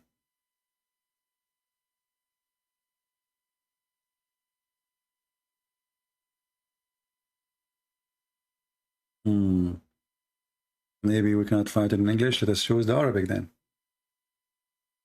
Let's see.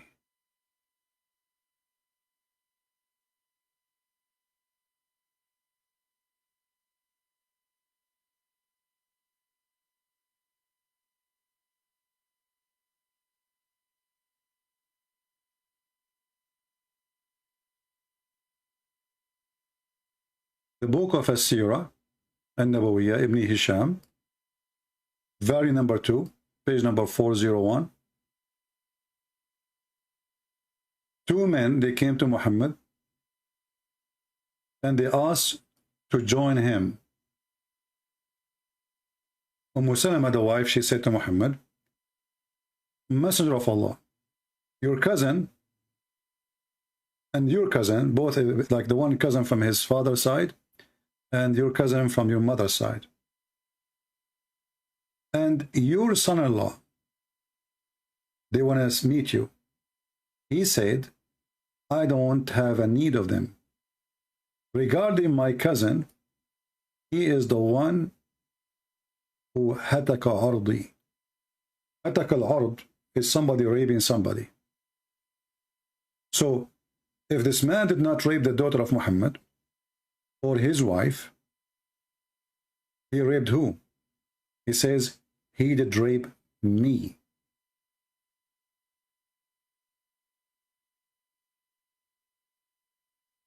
Google translation.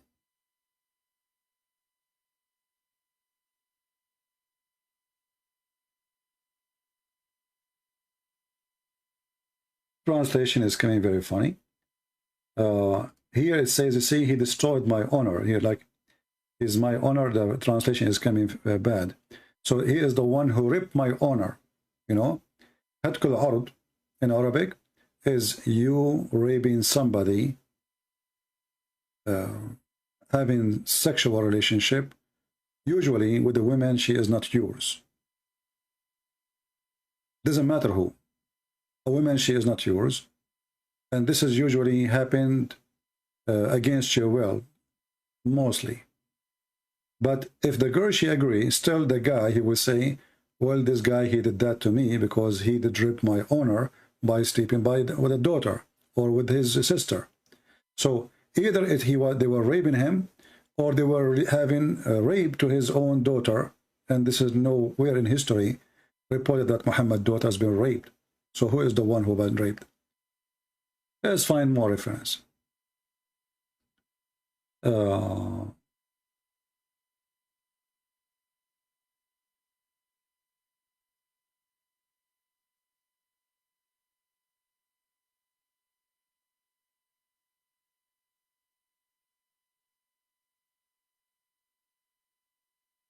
Let's see if we can find this one.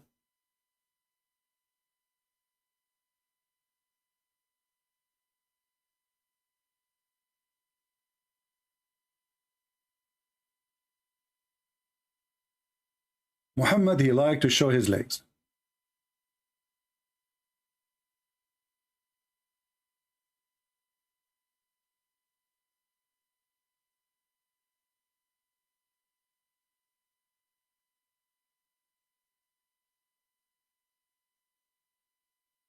The Prophet, he was laying down in my bed, and his thigh is uncovered.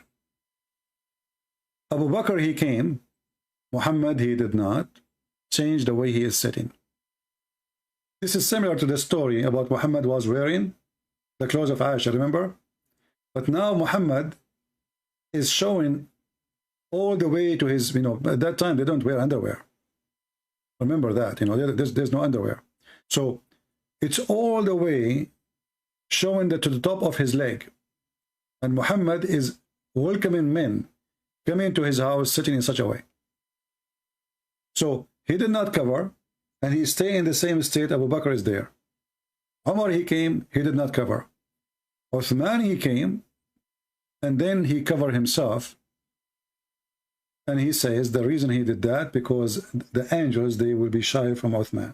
This is a very similar story for the one, but at that time we mentioned to you, it was about him wearing the clothes of Aisha. Let's see different hadith. What about Muhammad? He go to the door and he opened his door.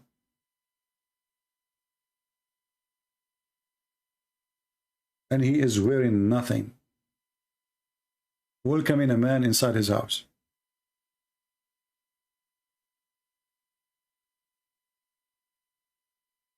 It says here, from Zayd, etc., etc., Messenger of Allah was in his house. So he sent and knocked at the door. So the Messenger of Allah stood naked, dragging his garment, which means dragging it behind him, but he's naked, he's not wearing anything. And he said, this is the only time I saw him naked.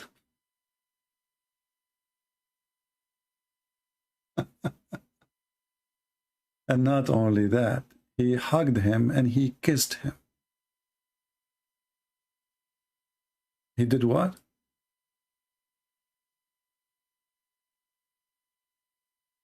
He's totally naked. He hugged him and he kissed him.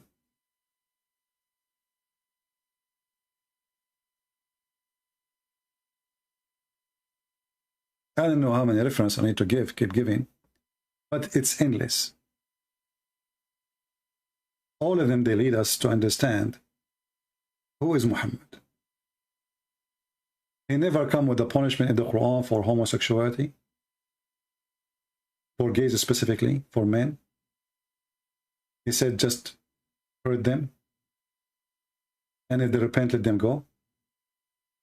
How come? Which one is more bad for Islam then?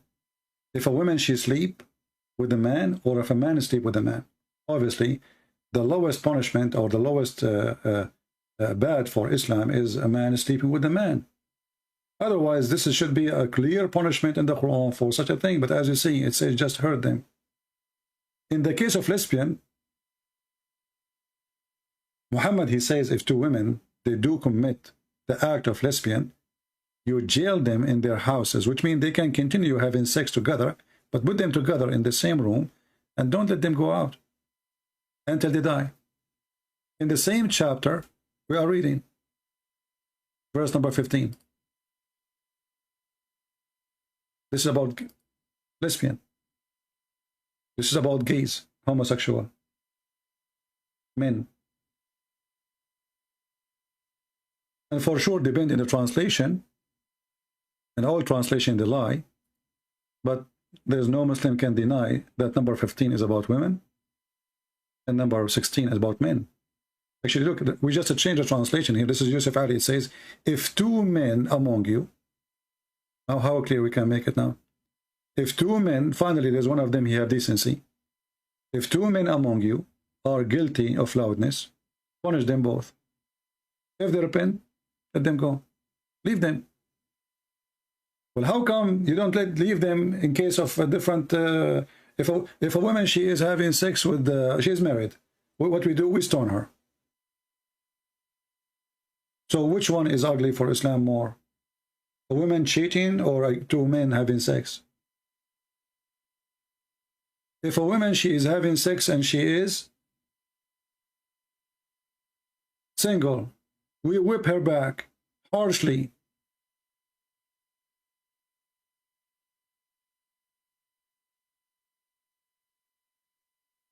But if two gays having sex, we hurt them, we insult them.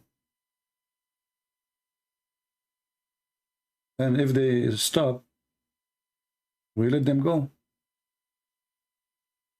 So it's so clear that the Quran never considered homosexuality a crime.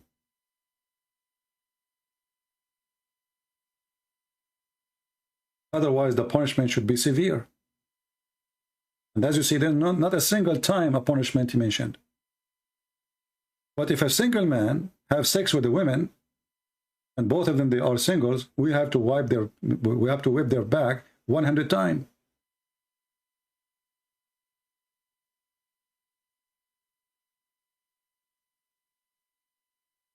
How many times we whip his back here? Not zero. How many times we whip the back of a woman? 100 times. So which one consider like a bad sin in Islam?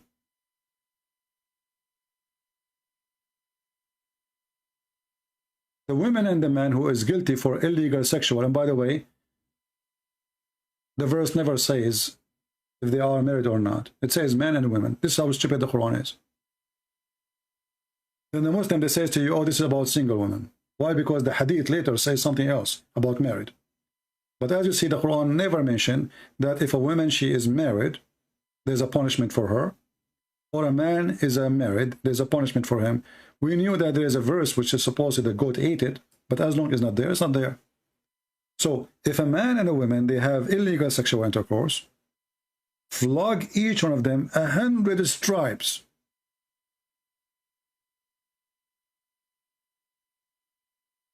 What is the penalty of a homosexual? Why Muhammad never consider it as part of his religion? If you say to me in the hadith, it says this hadith is not even sahih. And even if it's sahih, is Muhammad correcting the Quran? Or maybe because the Quran is a book of deception and the Quran don't dare to offend the society, because the society around Muhammad and Muhammad himself was a homosexual. Not a single verse in the Quran telling us to punish homosexual. The translation here in front of you says punish them. In Arabic it says فَآذُوهُمَا, hurt them. That is the punishment. How? We go to tafsir, we find beat them with sandals. Beat them with sandals. Curse them. Insult them. Shaming them. Beat them with sandals.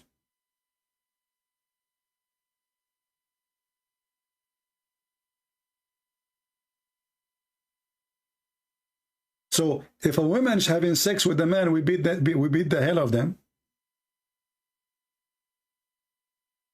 By a long belt made from leather, the one we beat the animal with it, at that time, 100 times will kill you.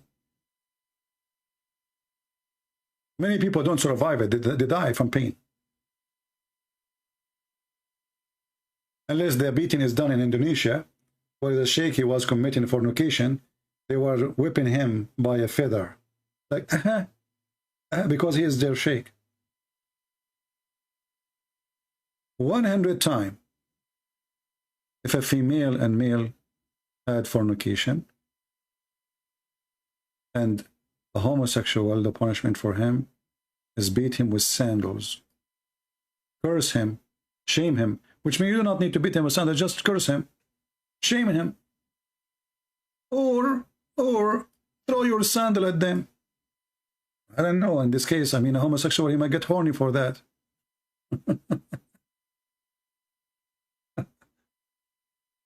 So when somebody says he have a religion, obviously Islam is not a religion. And it's so clear that Muhammad's behavior is very strange and very weird. And 99.9% he is a homosexual. And not to mention that Muhammad, he promised Muslim in heaven that he will have sex with images. And he promised men and women to have sex with those images.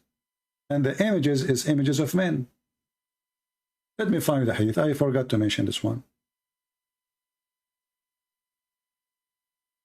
Actually, I have a debate, many debates before, in case you remember, with Muslims. And the Muslim, they said to me, so what the problem? In heaven, there is no sin. In heaven, you know, they can be homosexual. What the problem? What is exactly the problem? He is going for sure agree with the man. He want to have sex with him. There's no problem with Muhammad saying that. Huh? Okay, isn't it your prophet? Isn't it your prophet? He said that in the heaven there's a market, and this market there's images of men and women. Show me, no problem. And you know, if you wish to have sex with any image, men or women, you go right away and you enter the image and you have sex with it. Read the hadith for me, please. Okay. Here we go. What is the problem? The problem is that in the heaven of Allah, it's granted for you. Even there's a market in heaven where you can go to the market. In the mall, there's nothing but images of men and women, but the customers are men, as you see in the hadith. So whenever a man he wish a desire of an image, but images are images of men and women. So when a Muslim man have a desire of any image, he enter it to have sex with it. So now if somebody, what the problem is, you go in the heaven in Las Vegas. Okay, we are walking in Las Vegas. You saw an image of Michael Jackson. You will have sex with Michael Jackson. Huh? The heaven is not the earth. Are you saying this is a sin? So having sex This is with bad. having sex with Michael Jackson in heaven for you as a man is not a sin, correct? My friend, are you saying this is a sin? For And me, it's yes, it's bad? a sin. It's a sin. Yeah, it's a big sin. For me, it's a Because sin. you I'm a are Christian. stupid. Huh? In the heaven, there is no sin. You will never be judged in the heaven. Okay.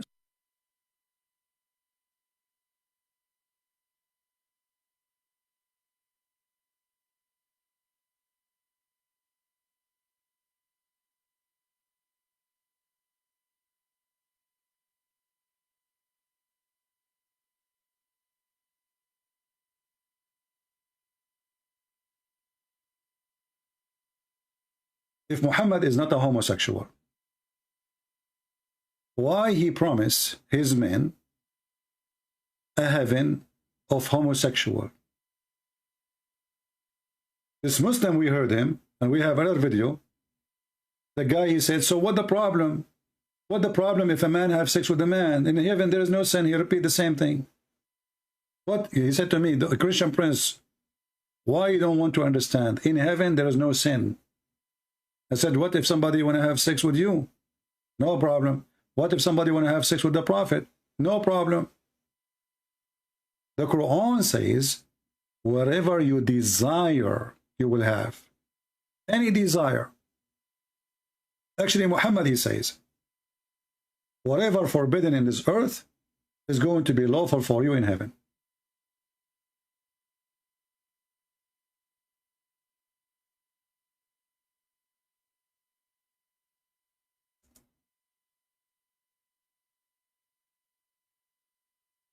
Can you believe it? I said to the guy, what about somebody who want to have sex with his daughter? He said, it's okay. With his mother, it's okay. There's no sin in heaven. They keep repeating for me, saying there's no sin in heaven. What's wrong with you? What if somebody want to have sex with the prophet? He said, so what problem? Whatever you wish.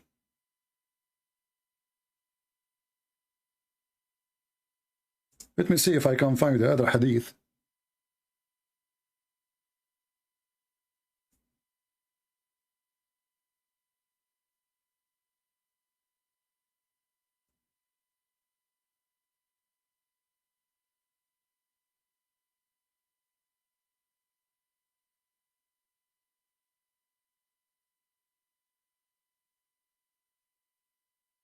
Let us see.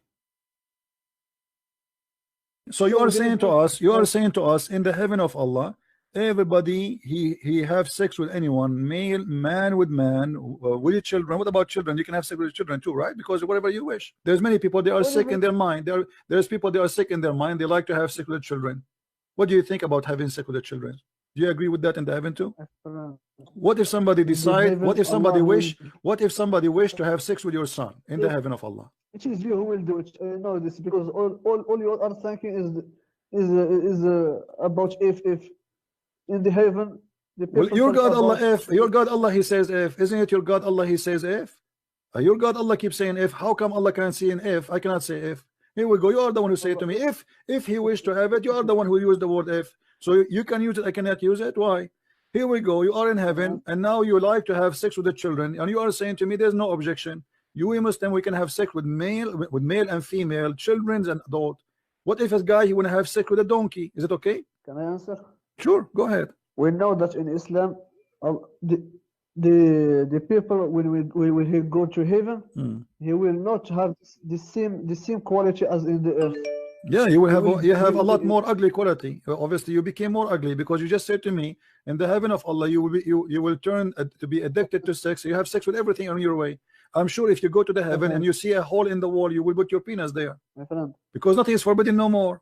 In the earth, you Muslims, you have a fatwa. You have a fatwa that you can have sex with watermelon. I can show it to you. Watermelon, even watermelon, you have sex with it. So in the heaven, if in the earth you are doing this, in the heaven, will you do what? You will have sex with watermelon. You will have sex with the fig. You will have sex with the rabbit. You will have sex with the birds. You will have sex with the cats. You will have sex with boys. I mean, there's no limitation in the heaven of Allah. So the heaven of Allah is nothing but a porn palace. Are you finished? Go ahead. I'm listening. You think about sex in the earth because this you need it to live, but in the heaven you have a new creation. Yeah, so but all okay. that you are thinking Hmm. that has nothing to do with the earth. So why your prophet is promising you all just 6 in the heaven? If this doesn't have nothing to do with the earth, why your prophet even he promised you that in the heaven your penis will never go soft and you will F as many as you wish?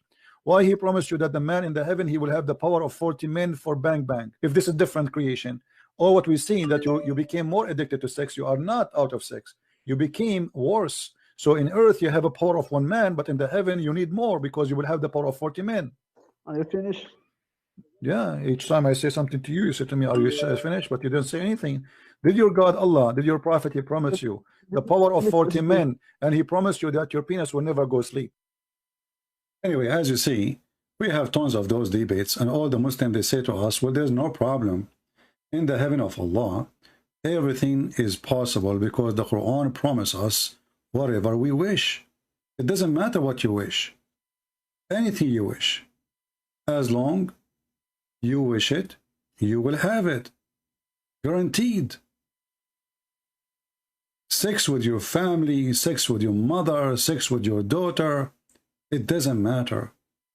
And here I'm showing you that to show you the quality. If Muhammad is from the quality, different from the quality we are saying, then Muhammad should not be saying what he is promising.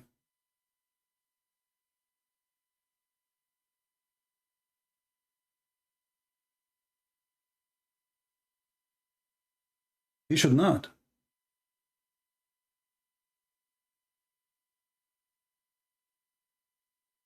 You see, when the Bible says, from their fruit you shall know them,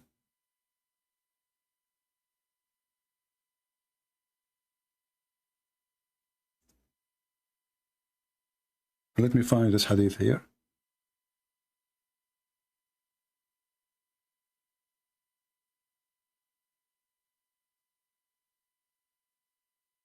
If Muhammad has the quality, which the Muslims they try to spread around, lying about the quality of their prophet, then the quality prophet, he will come with the quality statement, and the quality statement will have with the quality teaching. And the quality teaching have to come with the quality practicing. But as you see, Muhammad neither has a quality of practicing or ethic or promises can take us anywhere except sexuality, and even sex with men. This is a hadith which is very clear in front of us. Muslims, they try to wash their hands from it. They say to you, this is da'if. I can show you from different reference saying it is sahih. So da'if is sahih and sahih is da'if when they want.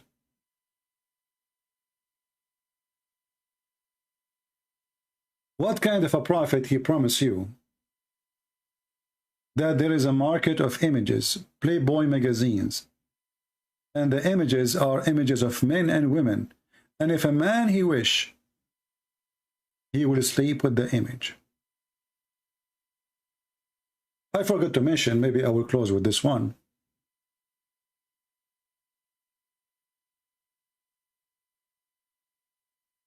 Muhammad, he claimed that he'd been raped by a bunch of black people.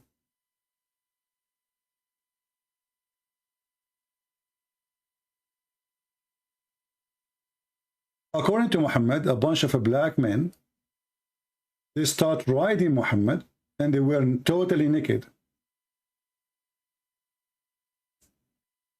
They spent the whole day riding Muhammad.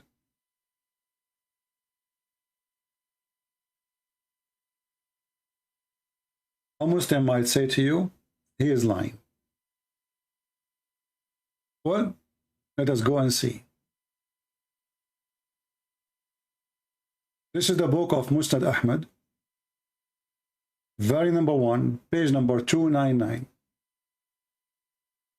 And the story here says that Muhammad, he arrived to a place and he found there people who they are so black and naked. There's no clothes on them. He could not see their private parts. They are naked. They are tall. They are skinny. And they start riding Muhammad, one after one.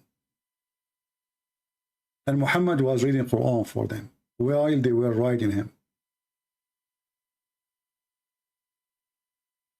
And then they came around the other guy, the companion of Muhammad. And he was terrified of them.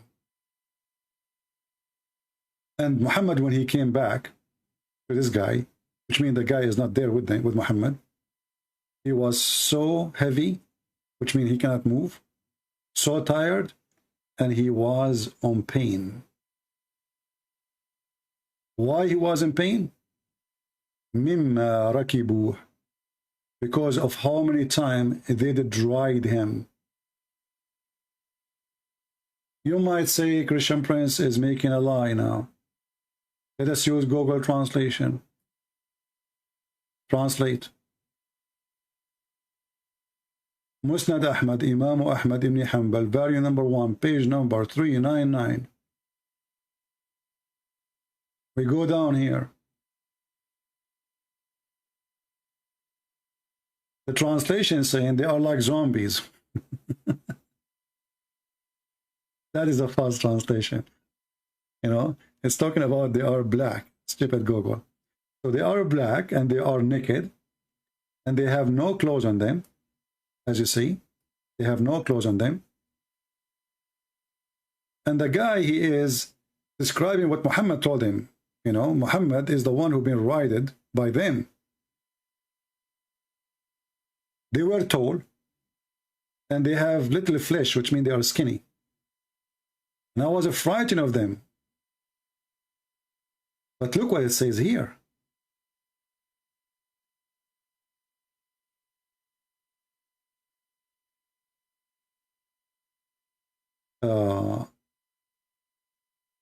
Here we go. And when the Messenger of Allah, he came back,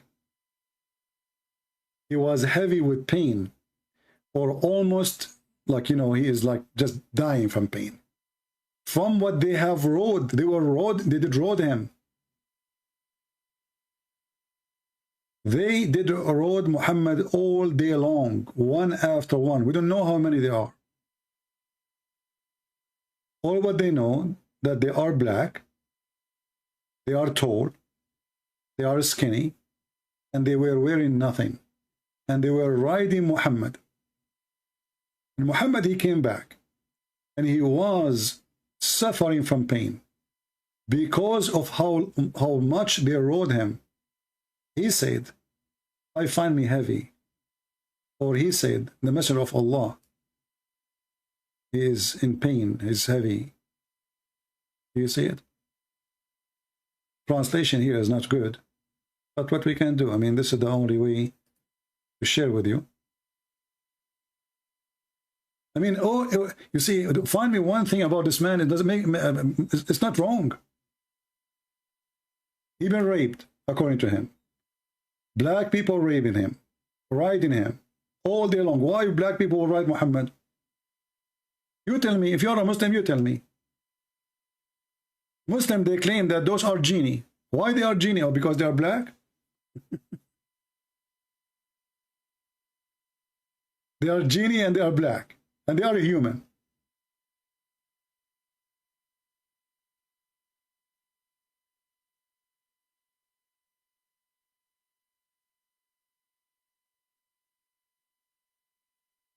I mean, what I will mention and what I will not mention, it is endless. This guy, he have a sexual desire for children. He have sexual desire for men. You see, why I want to promise men they will have sex with men unless I like it?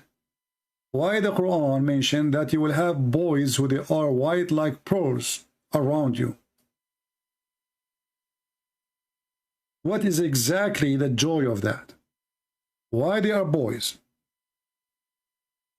Why they are so white?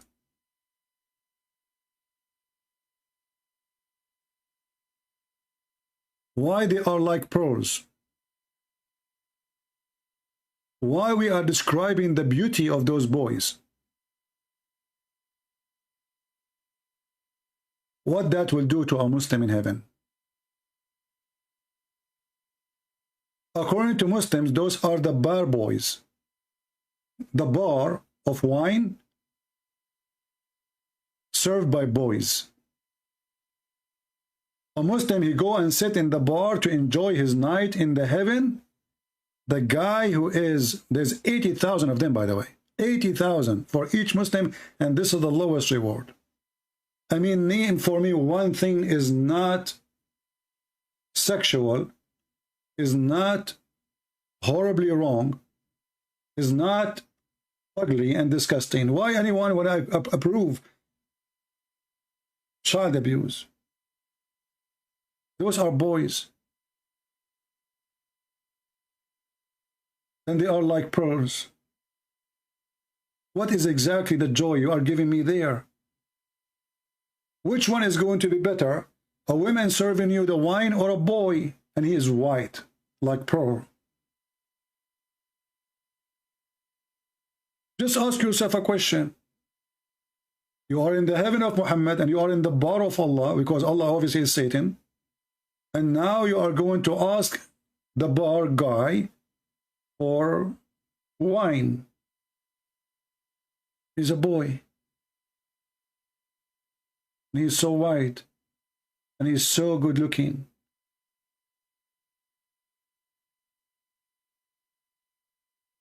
Even the different verse says that they will not bleed.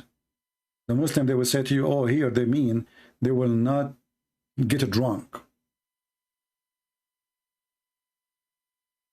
So the promise of heaven leads us to understand that Muhammad is a homosexual.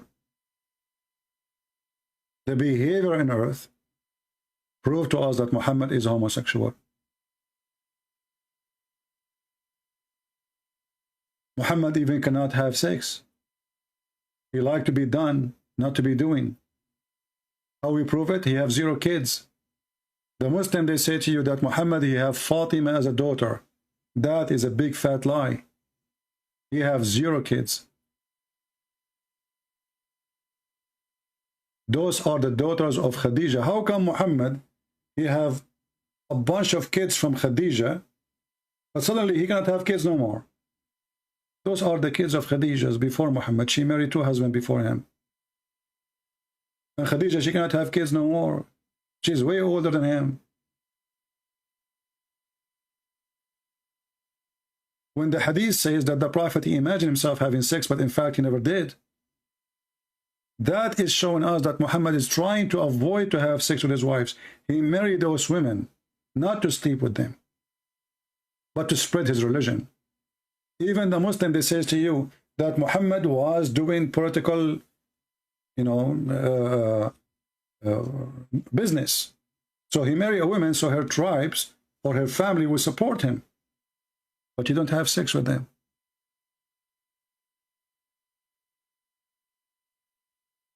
Even the hadith exposed Muhammad. When a woman, she came to Muhammad and she said that she is having orgasm, the wife of Muhammad, she said, do women have orgasm? The wife of Muhammad never, ever had orgasm. She don't know even what orgasm means.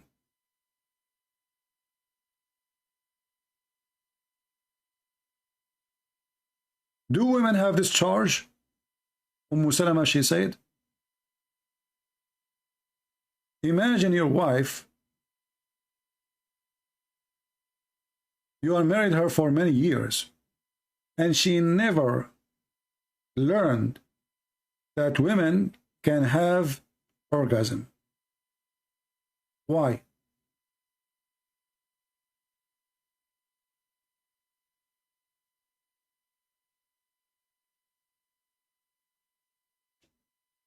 This is his wife, it's not the neighbor. Imagine the neighbor, she have orgasm from a dream. The wife, she have Muhammad himself in the bed and she could not ever have orgasm. And she could not believe it, that women, they have this charge. And for sure here, Muhammad, he said something stupid. He says that the man or the boy or the child resemble the parents based on that orgasm. If the woman, she comes first, the baby will be a girl. If the boy, if the man came first, the baby will be a boy. So always, all streets, all reference lead us to one thing: Muhammad is not straight. There's no way a prophet of God, he promises men and boys in heaven unless he is a homosexual. That is impossible. You promise them what they dream of and what you dream of. When somebody come to you, let us say you have a birthday, and he come to you and he have a gift. A religious person, he will come to you and he will bring you a religious book. Or maybe these days, maybe a videotape of, you know, Bible lecturer. A guy who like games, he will be a CD of games. A guy who like food, he will bring you food. A guy who like porn, he will bring you porn. And that is Muhammad. He is the man of porn. He lived for porn. And he is nothing but porn. And no way that he was a straight man. Prove me wrong. Prove me wrong. Shaving his body, eyeliner, be like a woman, men kiss him down his belly, showing his body to men, kissing men when he was naked, homosexual in his house. He never made a punishment for homosexual in the Quran. And the punishment was coming later, nobody knows who is the one who added.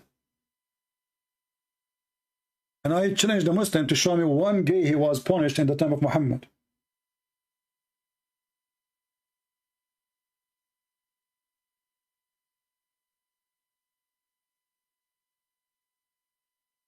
Because if it's true, it's going to be in the Quran. How come this God in the Quran, he have time to tell us funny, stupid stories about the end of Solomon? But he don't have time to make a clear penalty of what homosexual is.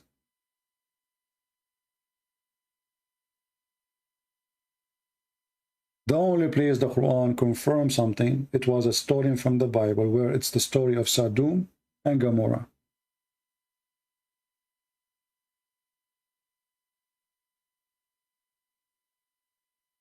My opinion, that Muhammad is a homosexual person to the bone. He married women as a cover-up, as part of his business. If you go and check all the women he married from, he was using them. But I don't believe really he can have sex with them. You see, Aisha, she was at the age of 6.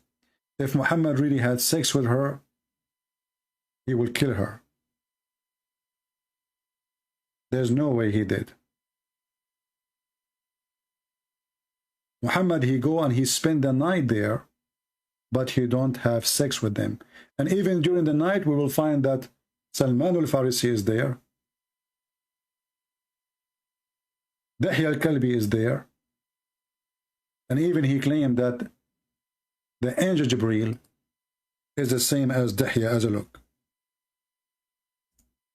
Just to give excuse to himself why this man is staying late in his house alone. How I can explain it? The answer is very simple. I will say that Jibreel is Dahya al-Kalbi, and he come to me in the image of this person. So anytime anyone, even my wives, if they come inside the room and they find this guy in my room, they will not question what the guy is doing.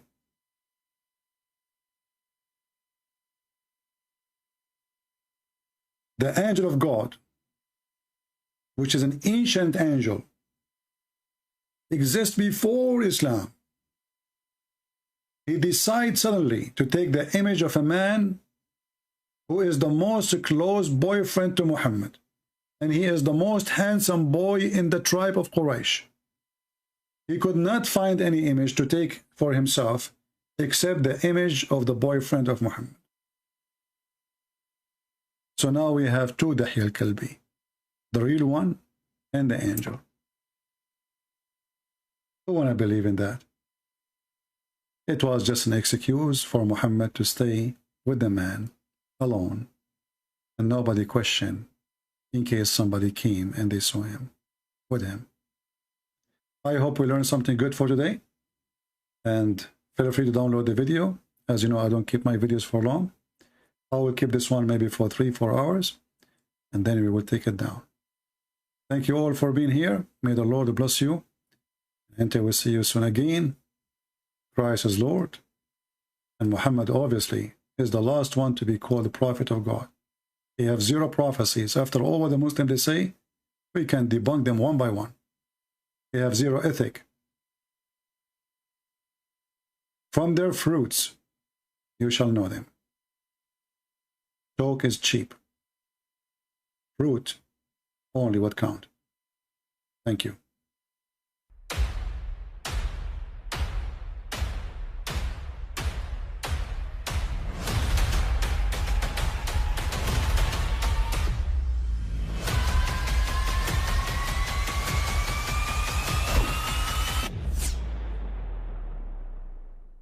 But I mean, again, he doesn't know who Gabriel is, right? Because he didn't come from an Abrahamic faith.